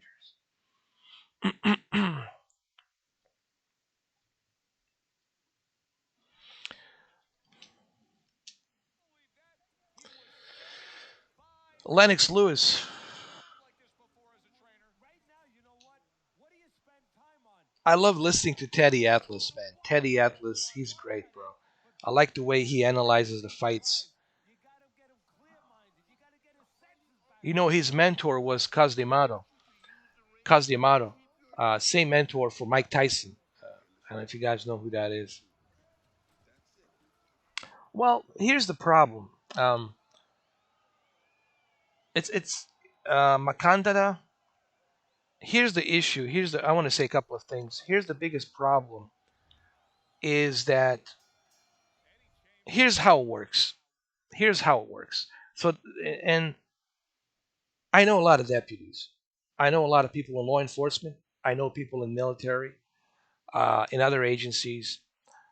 Okay, ATF, alcohol, tobacco, and firearm. I know some of these. Some of these, they're my friends. I know them. Okay, and they would tell me basically how it works is like this.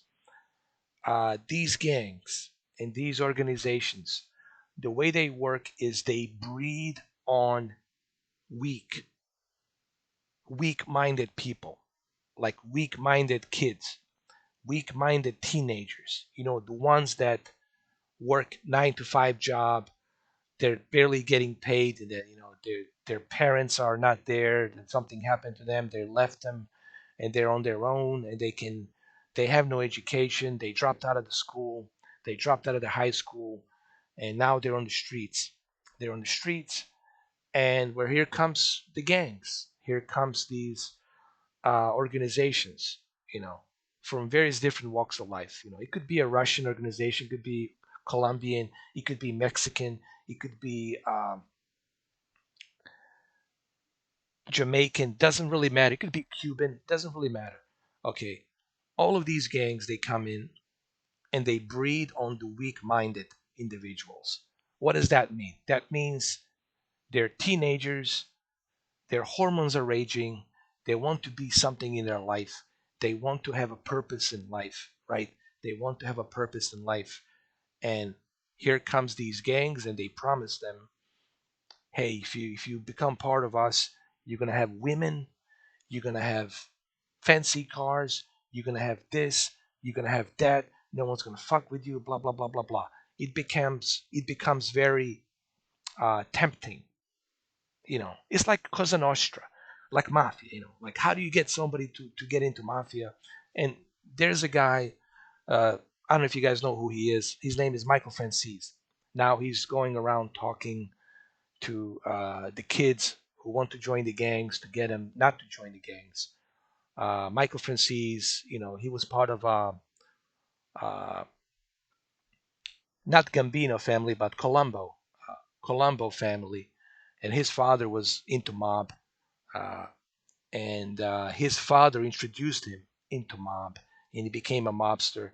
And he talked about how being in mafia, you have this lifestyle of women and everything that you wanted to have, dozens of houses, fame, all of that stuff goes into your head as a young kid. And that's why they're targeting young kids, because it's easy to manipulate young kids. Because young kids, it's very easy to manipulate them, to make them think, hey, dude, you are in debt, you can't pay your loan, you can't pay this, you got nothing, dude. We can give you a new lease of life. We can make your life have some kind of meaning, but you need to do things for us. You need to be loyal to us. And that's how it starts. That's how it starts. And that's how they get recruited. Okay. And that's the sad part about a lot of these things that happen. It's because of that. Some of these kids, they grow up without a father. Father probably got arrested or in jail or died or whatever. Mother, maybe the same thing, was doing prostitution or whatnot, or drugs, and she got arrested. She's in jail. You got some tutors, and those tutors don't give a shit about you, not as much as your own father or mother would. So you don't give a shit about your tutors. You don't care about the school. You're failing at school anyway. And what's the only alternative? The only alternative you have is, of course, this other lifestyle: cars, women, fancy stuff, money, ego, all that shit. It's very easy to manipulate young kids at age of 15, 16. And that's what they're looking for. They're targeting ages of 15, 16, and 17 and 18. They're looking for young, young minds to recruit them to do to be part of the gang, basically. And that's the sad part, dude. And I was told this by many deputies, by many ATF officers, alcohol, tobacco, and firearm. I was told by many agencies, and in the law enforcement friends whom I have, I was told this, and they told me this is how it usually starts. And it's sad. It's sad to see how many young people die on the streets every day, every night. There's some sort of shooting. There's some sort of conflict going on, you know, and it's sad. Those are young people, man. They have a bright future in front of them, but they're manipulated by this treacherous life, thinking that if they join this life, of gang or mafia or drug dealing or what have you. They think that that's gonna give them this fame, that's gonna give them this meaning to life, you know. And again, remember, these organizations, they breed on weak-minded individuals, people who are weak-minded, and they can be easily manipulated. So that's how that works, man. But it's sad, it's really sad that that's happening, man. And I don't know if it's ever gonna be fixed. I just don't know if this issue is ever gonna be fixed, man. We've been talking about this issue as far as I can remember, man. Even in late 80s, early 80s, 90s, especially in the 90s, this has never changed, guys. This has never changed, and it's sad that it's still going on, man. It's pretty fucking sad.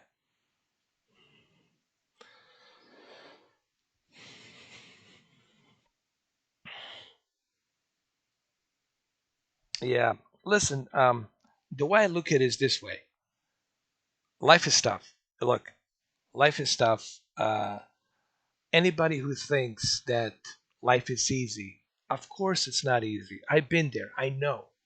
I experienced it 100%. I've been through hell and back. Okay, I've seen the worst of the worst. I've experienced the worst of the worst, the worst that you can possibly imagine. I've been through it. Okay, so here's the thing, and I'm not saying this is easy. I know it's not easy, but what I'm saying is this: think about your future. Think about and cherish the ability to be alive, the ability to sleep at night without any worries, not to have any panic attacks and worrying about looking over your shoulders if somebody's going to come to gun you down. Living where you don't have to worry about somebody breaking into your house looking for you, or not living in fear. Think about the future where you don't live in fear, you know. Because if you choose this other route, I guarantee you that other route, it's going to be nothing but fear. Looking over your shoulders, always in fear. Always in fear. Do I watch Apex TV? You talking about that future? The guys from the future? I've seen it a couple of times. The only reason I watched that is because YouTube recommended it for me. Because I was watching this other guy called Al Bielek, who was part of the experiment in Philadelphia, uh, where this ship was able to supposedly take people in time. They built a time machine on this ship called the Eldridge, and this guy Al Bielek was part of that experiment, Philadelphia experiment. You guys know there's a Navy, right? Uh, Navy shipyard and all that in Philadelphia. There's a Navy in Philadelphia, okay? Navy shipyard in Philadelphia, and based on that, they built this bridge. Not bridge. They built this ship called Eldridge. This ship had Tesla working on it, had German scientists from Nazi working on it to build this time machine, supposedly. So what happened is I was watching this guy Al Bielek. He passed away now, and I was watching him. He was talking about his experience with the Montauk in the Philadelphia experiment, and then I was being recommended based on that algorithm of me watching Al Bielek. I was being recommended a Apex TV, but Apex, I think it's bullshit. Honestly, I think they're just doing it for the money. They're paying some individuals, random individuals, money to talk bunch of nonsense. Okay, I don't think it's legit. I think El Bilik would probably be one person that I would say would have any kind of legitimate credibility due to the fact the stuff he talked about, you can look it up. The stuff he talked about, the people whom he met, you can look it up. It's in public domains. The ship, the Eldridge, it's in public domains. It's there. And the Fort Hero Montauk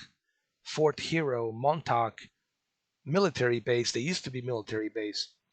I was also a part of the Navy, and then after that turned into the Air Force, and after the Air Force, the U.S. Army was controlling it, and then it went into this black budget special project facility where they did some tests. I don't know how many of you guys have heard about Montauk. You know, it's in Long Island, northern Long Island of New York. Uh, Maybe I shouldn't maybe mention too much about Montauk. Just go and research Montauk, and yeah, maybe we shouldn't talk about that. But anyway, since you brought it up, Scaramucci, I figured I might as well just mention it. Yeah. Look, there's a lot of stuff that look. There was experiments for sure, guys. I'm 100% sure we've did bunch of experiments in the past. Some of those experiments went haywire, went down the ditch. But all this other stuff, whether we created a or not, the time machine, I don't know. That's a bit of a too much of a big pill to swallow for me at the moment. Okay, but for sure, our military, our government has done truckload of experiments. For sure, 100% for sure, 100% for sure. Okay, but how much of these experiments were successful? How much of them they were not successful? I don't know. But for sure, we had plenty of experiments in the past. That I can guarantee you that. I mean, if we were willing to test hydrogen bomb, bro, if we're willing to test hydrogen bomb and atomic bombs and nuclear bombs, oh yeah, we're gonna do a bunch of other tests too. You can count on that.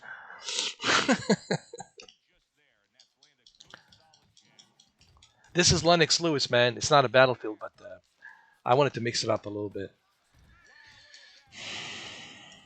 And there he goes. He's done.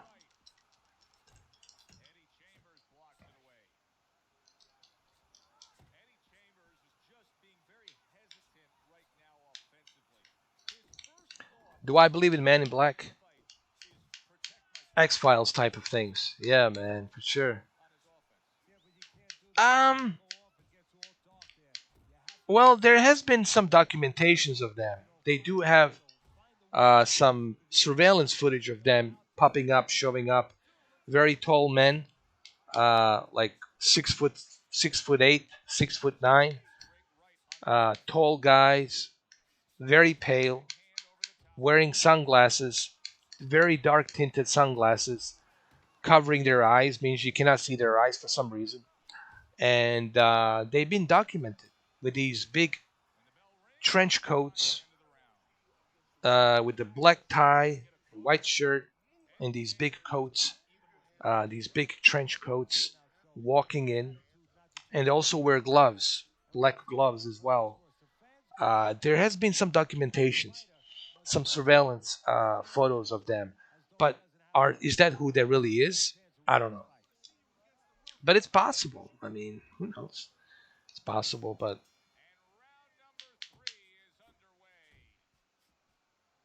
is he bleeding? Hold on. Is Lennox Lewis bleeding? Oh my god.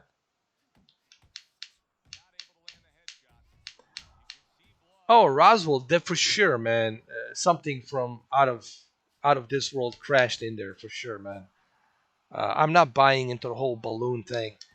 Oh yeah, it was just a water balloon. Come on, man. No, think about this. No, hold on a second. All right, I want you guys. I want you guys to use logic. Okay. All right. Let's use our brains and let's use logic. Everybody understands what the logic is, right? Logic. Something has to be logical, otherwise, it doesn't make sense. Why would you send military trucks, military jeeps, convoy of military, securing a perimeter, no in and out access, unless you're part of the military outfit or other agencies who are with military? Because of a water balloon? One simple water balloon? Because of one simple water balloon, you're going to send all this military outfit to go there? It doesn't make any sense. No, it was not a water balloon. Mm-mm. It was not. I'm not buying it. I don't know what crashed down there, and I don't know what was inside that, whatever crashed, but for sure, it wasn't a damn water balloon. That I can, my logic will tell me, no, I'm not buying the water balloon story. Till I kiss my ass for that shit. My logic does not allow me to buy into the water balloon story. That might have worked, you know, in 1950s. That shit might have worked in Roswell, New Mexico in 1950s on the front page of New Mexico, Daily or whatever. Guy holding a balloon, broken balloon. No, no, no, no, no, no, no, no, no, no, no, no, no, no, no, no, no. I'm not buying it. No one was. Listen, I don't think people were buying it back then, and I sure as hell don't think people are buying it today.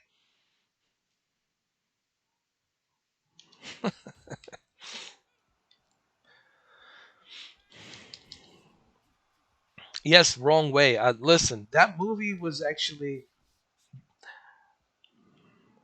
all right. First of all, the wrong way movie. Okay, guys, I've been to Western Virginia. Yes, there's parts of Western Virginia. You got country people living there. Their entire family heritage been living there, so they talk a certain way. Western Virginians, they talk a certain way. There's a certain accent. Okay, that's their heritage. All right, but in the movie, they just blow it out of proportion. You know how many times I stop at the gas station? I never, no one ever bothered me. People say, "Would you like a drink? We got some Coca-Cola there if you want."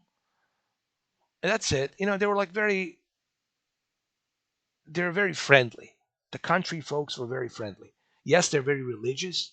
They believe in they take religion very seriously. Okay, majority Orthodox Christians are out there. All right, but when I was driving to Morgantown, which is part of Western Virginia, north of Western Virginia, Morgantown. When I went to the Morgantown, when I was driving, passing through Western Virginia forest, everybody was cool. But in the movies, man, see, the movies, what movies do is they just blow it out of fucking proportion. They just fucking dramatize it 100 times more. You know, yes, there's some towns in Western Virginia you don't want to go because there's nobody there. Abandoned mills, falling debris from the abandoned mills. Some bridges are not secure because they're old. So there's parts of Western Virginia you don't want to go. You can get lost. You got so much forest, national forest, man, across Western Virginia, all the way to freaking Ohio. Okay, so um, just what I'm trying to say is this: I like those movies, but in every movie they have to make Western Virginia look like a hillbilly's there to gun me down. Hillbilly's there to gun me down. He's gonna cut me with a big knife. It's just kind of bullshit, because people there, they're very nice, man. Country folks are very nice people. Country folks are very nice people, man. I've been to Western Virginia. I've been to Morgantown. I've been all the way to Pennsylvania, upstate New York, Utica. Uh, Utica is probably the safest place to be because Utica, upstate New York, Utica, that's where they have these prisons. And the safest place to live, it's around the prisons. These big prisons, federal penitentiaries, prisons. Do you know why? Because any criminal that escapes from prison will not stay in that same area. They're gonna go far away from the fucking prison. So the prison, living next to the prisons, is the safest fucking place you can be. The safest fucking place you can be. I'm not fucking around. In Brooklyn, in Brownsville, you get fucked. In Washington Heights, you get fucked. You get mucked. Guess what? In Utica, you'll be fine. I know. I've been there. I've been in Utica. I've been to Buffalo, Rochester. You know, been through all of them. I've lived in upstate New York, man. I know upstate New York better than anybody. Better than anybody. Okay. Where in Western Virginia? Listen, man, it's nice and peaceful, bro. I love nature. Maybe it's just me, dude. I love nature, man. I feel comfortable in forest when it's nice and quiet, man. Really, it's kind of nice. Yes, you hear some noises from the moose. You hear some noises here and there, but don't get that shit spooky, bro. You know, you know. People have this idea that there's always something creepy lurking in a forest. There's some creepy shit there. I mean, yeah, there's predators, there's wolves, bears. You know, you got the black bear. You don't know. The black bear can jump from the tree on top of you, and if you climb the tree, that's it. You're done. The black bear is gonna climb up that fucking tree and pull you down and drag you down. And moose, you get hit by a moose. That's it, dude. You're done. Your history, bro. Watch out for moose. And big motherfuckers, man. You get hit by a moose. Done. Caribou, I ain't worried about fucking caribou. Worry about the moose. You get knocked out by fucking moose, you're done. It's over. Oh, Boston. There's some dangerous parts in Boston, man. No joke, man. For sure, dude. Tell you that. Tell you what, man. Boston is a tough, tough, tough fucking city, man.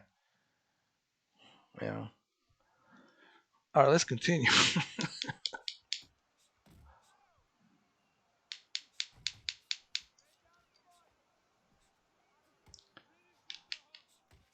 Somebody asked me the other day, dude. Hey, Mr. Forka, how is it possible? Even when I was a bouncer, dude, when I used to be a bouncer and team leader in the nightclubs, people ask me, how the fuck do you get along? No, really, if people would ask me, how is it possible you can get along with anybody? I was like, how do you do it, dude? I said, I love people, man. That's how I get along. I love people, man. I love hanging around with people. I love talking to people, man. I love learning from people. Hey, tell me about your experience, bro. What's it like being here? Let me hear it. So look, my control is falling apart. I'm always able to get along, dude, with anyone, and I'm very easy to get along with, man. Now, having said that, just because I get along doesn't mean I'm gonna bend over, pull down my pants, and let you fuck me in the ass. All right, so let's make that clear.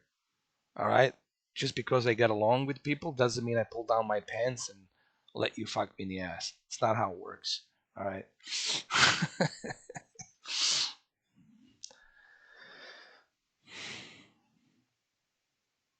The mine is very dangerous, man. And listen, man, kudos to you guys in Western Virginia working on that mines. It's a very dangerous job. It's also very hazardous to your health, especially breathing down there for your lungs. And I know it's your heritage. I know that coal mining, it's a heritage. It goes through generation of heritage, and it's very important to people in Western Virginia. And but at the same time, I also understand how difficult that job is, and I applaud you guys because I know how difficult it is to work in the coal mining underground. So my hats off to you guys, big time.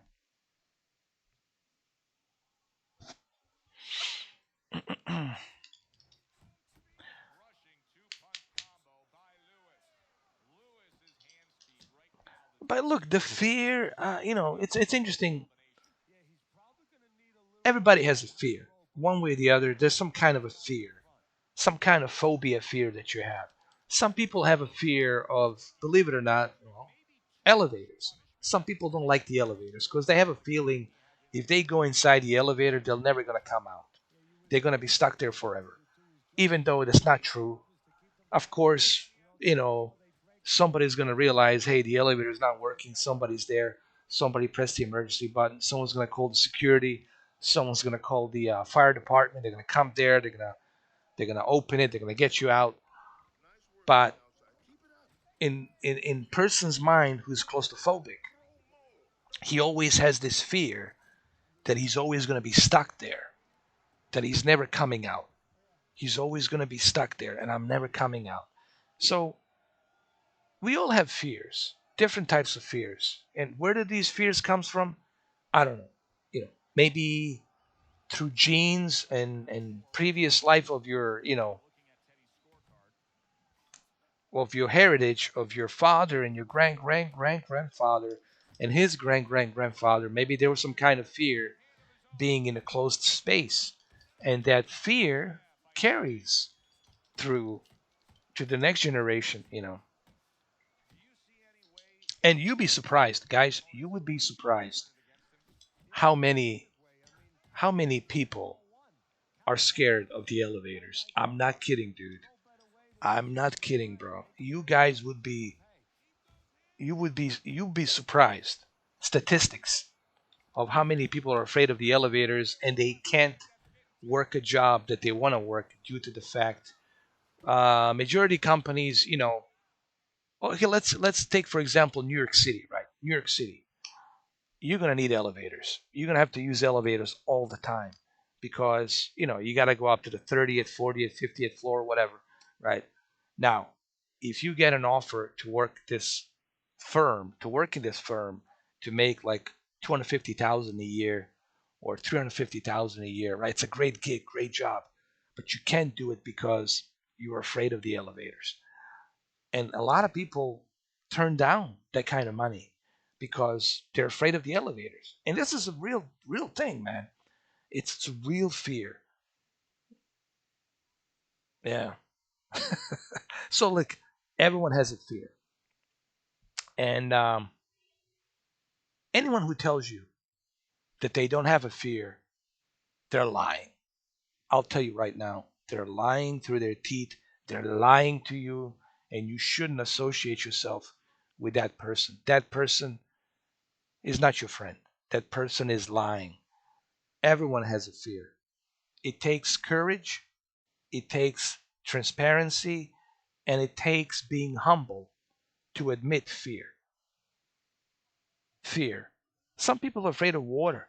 Some people cannot swim in a pool. They cannot go on vacation with their wife and swim in a pool. They're like, "You go take a swim. I'll sit here and sunbathe." They're afraid of water because they feel they're gonna drown. They have this in their head they're gonna drown. Some people are afraid of the airplanes because they have this fear that the airplane's gonna crash and they're gonna die. Even though the chances of you crashing with the airplane are really, it's a small percentage. You have more chances of getting in a car accident driving a car than you are flying in a plane, traveling in a plane. Same people with the boat, afraid of boats. What if the boat flips and I'm in the ocean, middle of the ocean? There's always a fear, and fear. Everyone has it, one way or the other, guys. I'm being as honest as I can possibly be here. I'm being as candid as I can possibly be, as humanly as I can be. Everyone has some sort of a fear. A person who doesn't have a fear, it's lying to you. I'm just telling you right now, they're lying.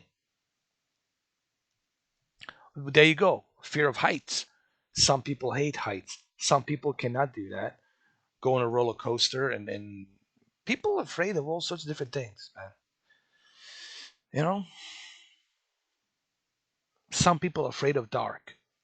They gotta have to turn the lights on because they feel if they turn the lights off, that something will grab them, something will take them away, and they're never gonna wake up. They feel they're never gonna wake up, and they're afraid of that. I mean, all kinds of phobias, man. All kinds of phobias out there. And I haven't even scratched the surface of the fears that do exist out there, man. Even these boxers, they have fear. You don't think Tyson Fury has a fear? Of course he has a fear. You don't think Deontay Wilder has a fear? Of course he has a fear. You didn't think Mike Tyson?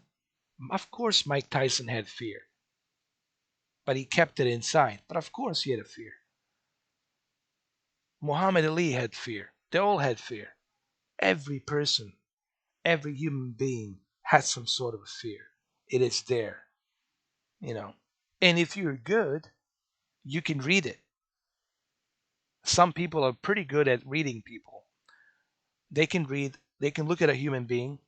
Like, let's say I look at you, I spend some time with you, and we're talking and we're socializing, and I'm examining you. I'm looking at your body language. I'm looking at your breathing, see how your breathing is. I'm looking at your eyes, your pupils and everything. And I can read you, I can tell exactly what you're made of. What you're telling me is true, and what you're telling me is bullshit. And I can dissect, okay, this is bullshit, because that's his ego, and this here, it's out of fear. He's telling me this out of fear because he doesn't want to be embarrassed that he's afraid of something. That's your ego. Ego is used to cover your fear. And don't get me wrong, there's nothing wrong with using your ego to cover your fear once in a while. You got to use that ego once in a while as a fuel to get you going, to get you inspired. But you got to be careful not to be dependent just on that ego. Okay? You can't be just dependent on that ego. If you're only dependent on that ego, then that ego is going to destroy you. That ego will swallow you whole and it will destroy you. So you got to be very careful how you use that ego, dude. You got to balance that shit, man.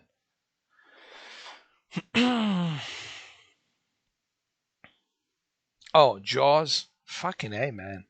Dude, okay, you want to know my. Okay, well, here we go. What's my fear?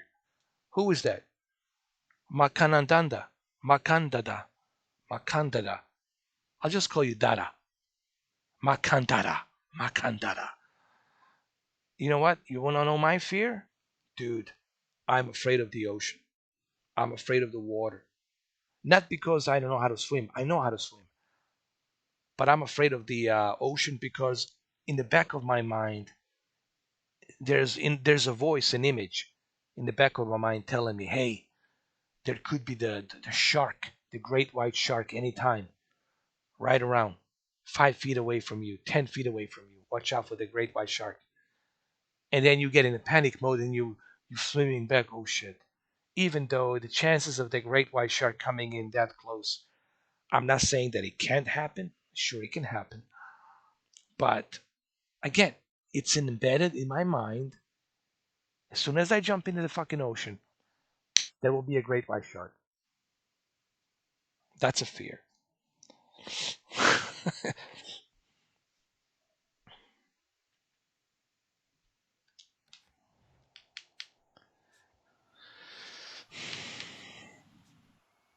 But I guess you can use the fear. Listen, I guess you can use the fear. You can make friends with fear. Who the hell said that? Was that who was it that I was listening to? Oh yeah, Mike Tyson in Hot Boxing. There was a podcast he did with this one guy, Tony something, and he asked him about the fear. This guy Tony asked Mike Tyson, "How do you handle fear?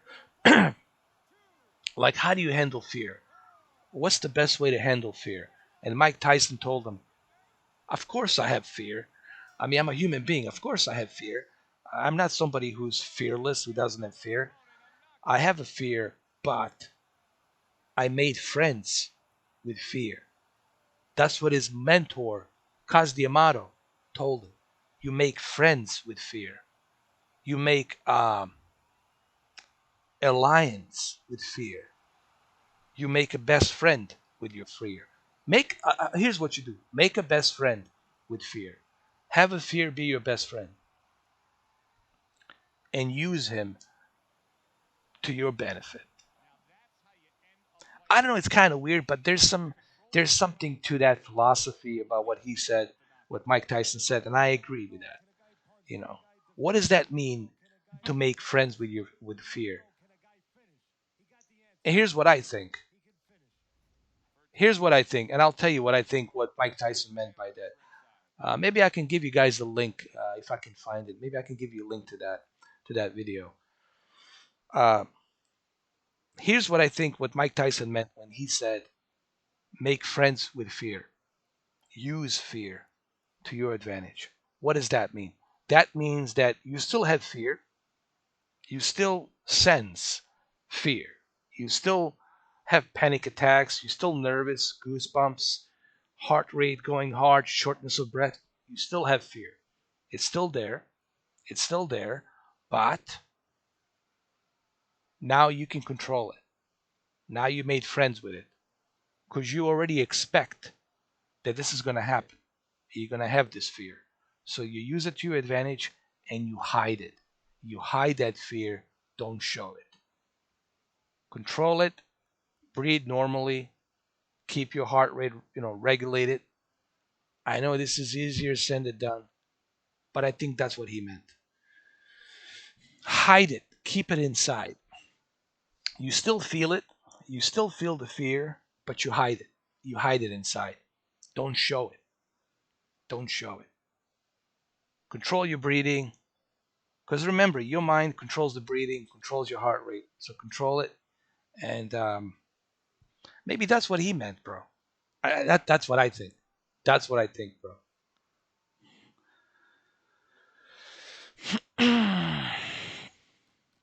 Let's choose a Mike Tyson, bro. I want to play with the Mike Tyson. Where's hold on, let me go. Fight now. Choose a Mike Tyson.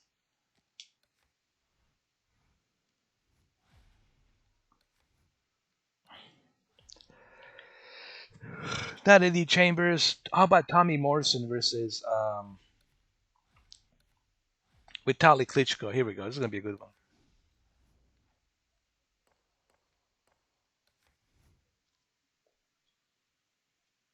Yeah, 100. There you go. And that's true too. That's true too. That's true too. You have to face your fears to overcome it. But don't ignore your fears, guys. And I think this is what Mike Tyson meant. He meant to say, don't totally shut off your fears. When you totally turn off your fears, then you are unbalanced. It's good to feel fear. It's good to have that fear because fear can keep you alert. Fear can save your life. Fear can suppress your ego. Okay? So having that fear and controlling that fear, that's what I think is the key. And that's what I think Mike Tyson was talking about. Because you can't let fear not be there. You gotta have fear be there, but keep it contained. Same thing with ego. You can't let ego be there all the time. You gotta contain it. You gotta keep it balanced. Okay. Like, what is the ego? Ego means like somebody starts criticizing you and you just lose your cool and you just lose your shit. You gotta be able not to lose that shit. Keep it calm, keep it balanced, and control that ego and control that fear. And I think that's what Mike Tyson meant. It's about controlling it. It's about the balance. I think it's all about the balance, dude. Keeping everything at the balanced level. Man, I think that's the key to everything. If you are unbalanced, then you are just all over the place. I think balance keeps everything at the good level where it needs to be. All right, let's go. Klitschko versus Tommy.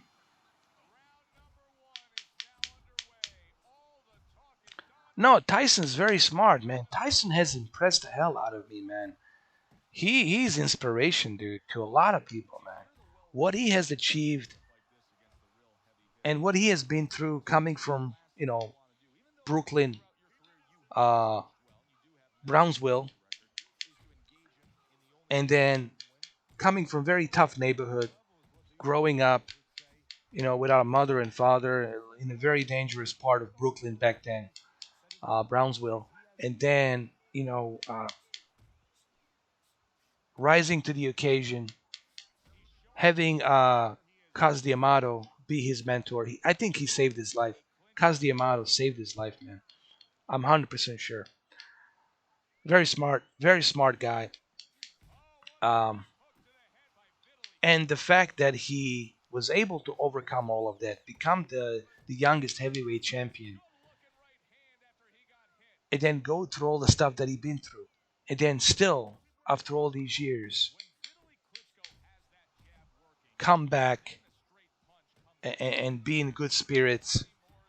He's got to be. Listen, man, Mike Tyson has to be uh, the inspiration to a lot of people, man. In my opinion, dude. Um, I know there's others out there. I know there's Sugar Ray, Lennox. I know there's Muhammad Ali. I know there's every generation has theirs, but I think Mike Tyson really can speak volume to this generation. Um, and to me, it's just I'm inspired by what this guy was able to overcome. Really, it's just, to me, it's amazing what he was able to overcome and still go through all that, change himself, put himself in the right direction, and the intelligence. Let me tell you, Mike Tyson's so intelligent, man.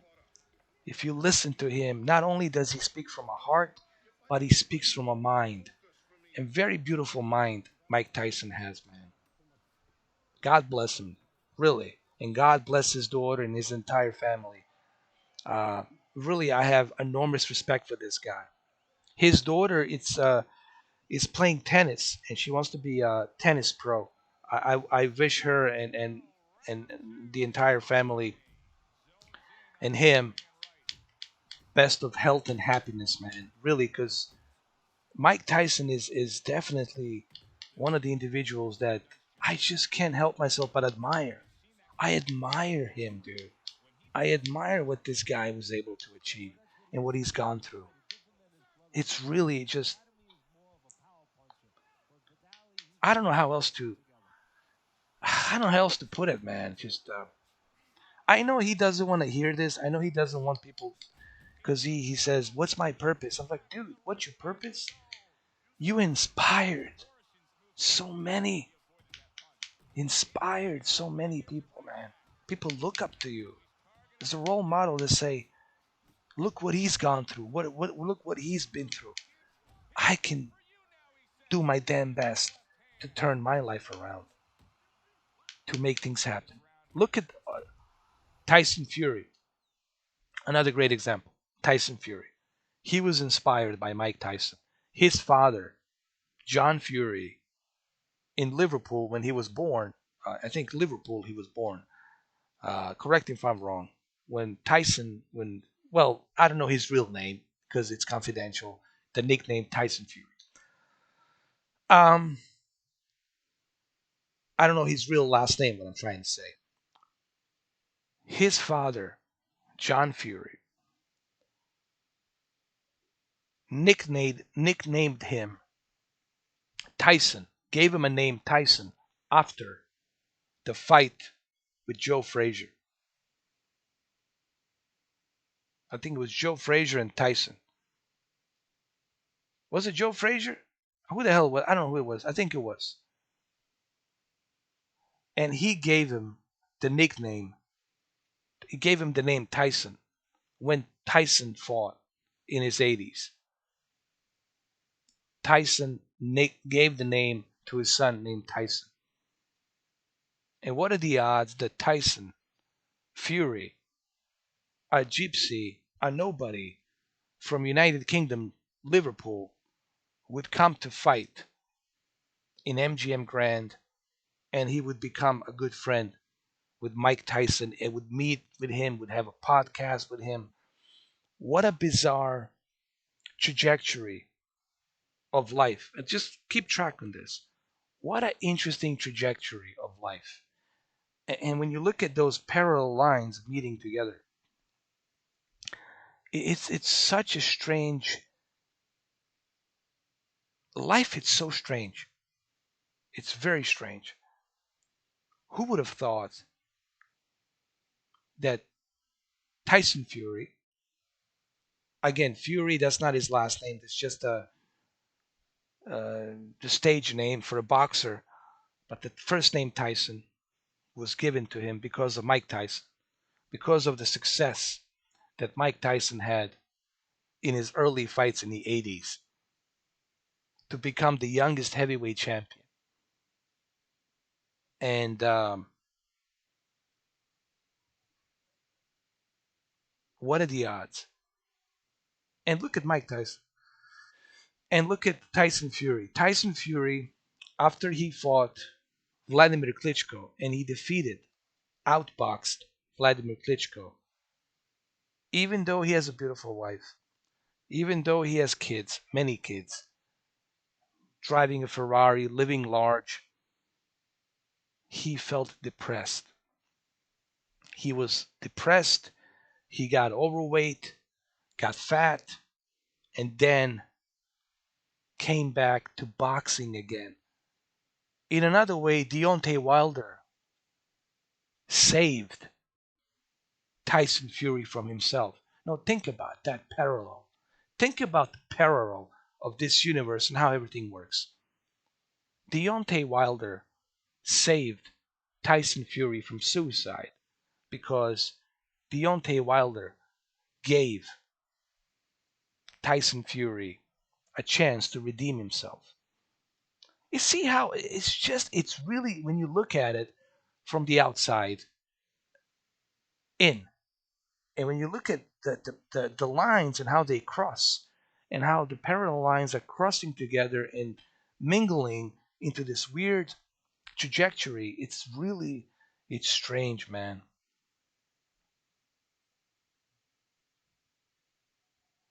It's strange, dude. And then look at him now. Look at Tyson Fury now. And look at Mike Tyson now. And even Deontay Wilder. Deontay Wilder used to drive Budweiser trucks in Alabama. And look at him now.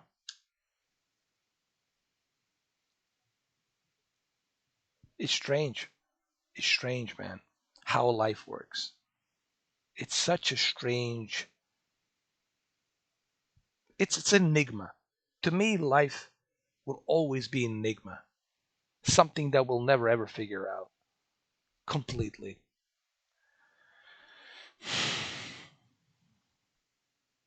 Yes, I saw that video, Ryzen. Yeah, I did. And they deserve it, man. Let me tell you, man. Those are my three heroes. I even posted a photo on my community forums.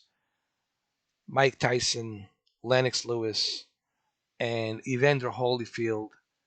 Let me tell you, man, those three guys, they really, really, really, they deserve that ovation. They deserve the clap and the ovation. Also, Sugar Ray Lennox deserves standing ovation. What he was able to achieve, how he fought back in his prime, back in his day, and what he's been through. He's been through ups and downs. He's been through alcoholism, abusement of alcoholism and cocaine. And then to see him be happy, be at this level where he's at right now, be humble. I'm happy for all of them. I'm happy to see an individual hit rock bottom and then from rock bottom rise up to the occasion and never give up. I love those stories. I love the stories of never giving up, dude. Those are my favorite fucking stories. That's what I like. That's what I like about Rocky movies.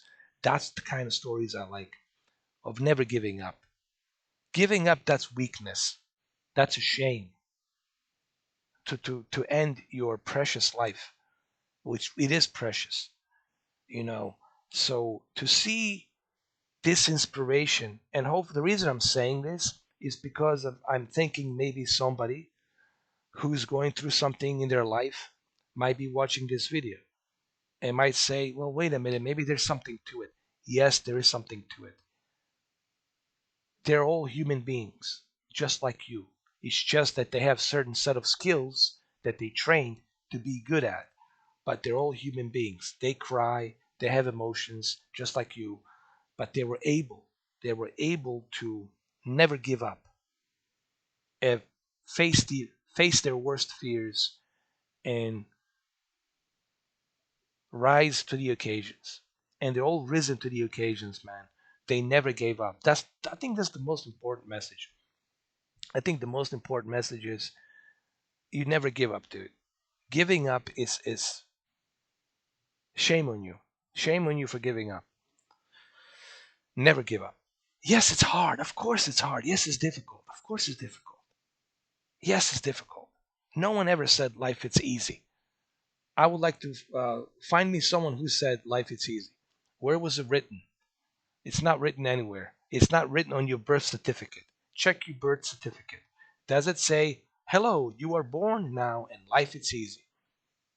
Find me a birth certificate where it says, hello, you are born now, life is easy. Life is not easy. Of course, it's harsh. Of course, it's dangerous and not forgiving and harsh. But that's why you have to rise to the occasion. Prove them wrong. Prove the world wrong. Tell the world, I am somebody and I'm not giving up, you know, and move forward, man, and enjoy life.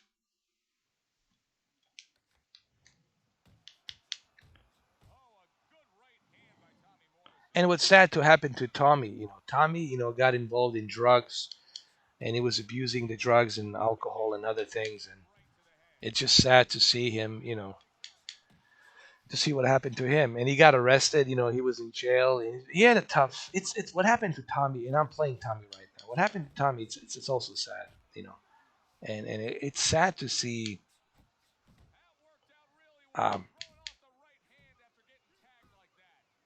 champions who have great potential to be even bigger champions fall off the wagon and then somehow lose themselves in a limbo, and I guess the message is never giving up, man. Honestly, that's the best advice that anybody can ever give to anybody. Just don't give up, dude. Don't fucking give up, man. Don't give up. So what if it doesn't work out? At least when you turn to be 80 years old, 90 years old, you can happily say, yes, it was hard, but I never gave up. I never gave up. I raised to the occasion. You know, I think that's what it's about, that you never gave up. You know, Morrison, yeah, look at Morrison. Yeah, it's true. Tommy Morrison, I mean, he was in Rocky 5. I think he was in Rocky 5. He also was a good actor, too. Tommy Morrison could have done so much. Tommy Morrison could have pursued acting career, could have pursued WWE. Vince McMahon would have easily hired him if he wasn't involved in the drugs and all this other shit. Um, he could have had a good career in WWE, boxing, and WWE. But it's just sad, dude, what happened to him.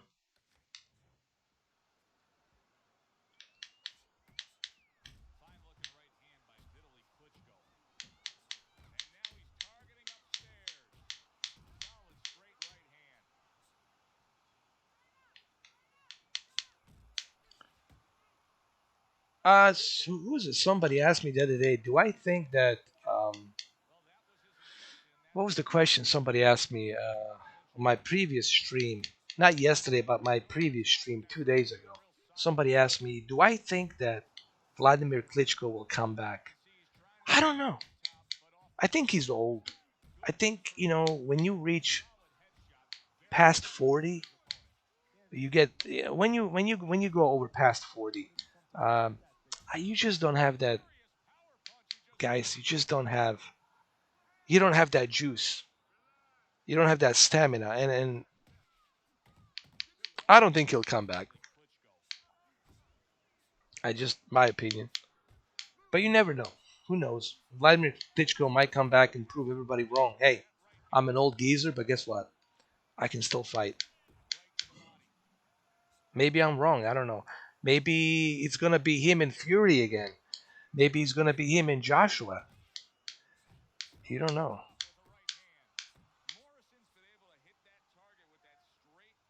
Yeah, that's right. Battle with Foreman, George Foreman. Yeah. Um, and I know people. You have these moments, man. Guys, I know we all have these moments. The moments of like this voice in your head.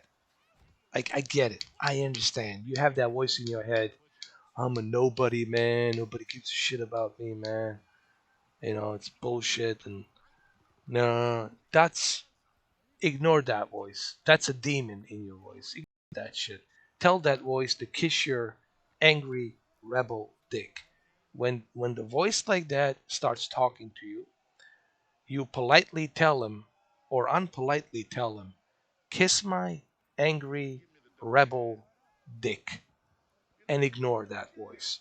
You know you're special. You know you're living for a reason. You are here for a reason because you are special, and that's why you're here. You got something that you can contribute. You can paint the way nobody else can paint. You can sing the way nobody else can sing. You can create music the way nobody else can create music. You got certain passions and skills that you're good at and nobody else is good at. And everyone has those set of skills that they're good at. Okay, whatever that is. Okay? Some people are good at boxing, some people are good at, driving cars, racing cars, some people are good at softwares, designing video games, and some people they're good at other things, sailing the boats, fixing boats, swimming, whatever. It's just you got something in you that you need to discover that you're good at and use that.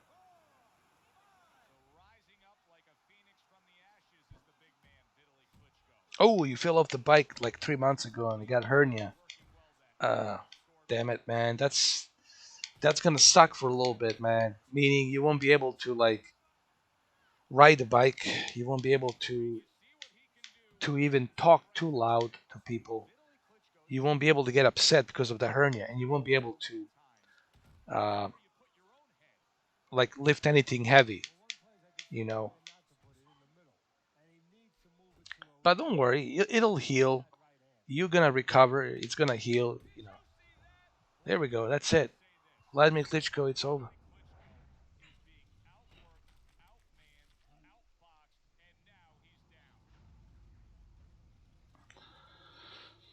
He's not waking up from this. Oh, come on, Klitschko. Don't tell me you're gonna wake up from this. No, he's not waking up. It's over. It's over. This is a good fight, man. I love it. I love it. I love it. I love it. It's a good fight, man.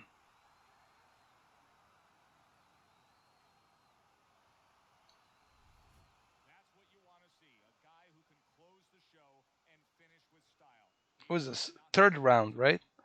In the third round, I knocked him out.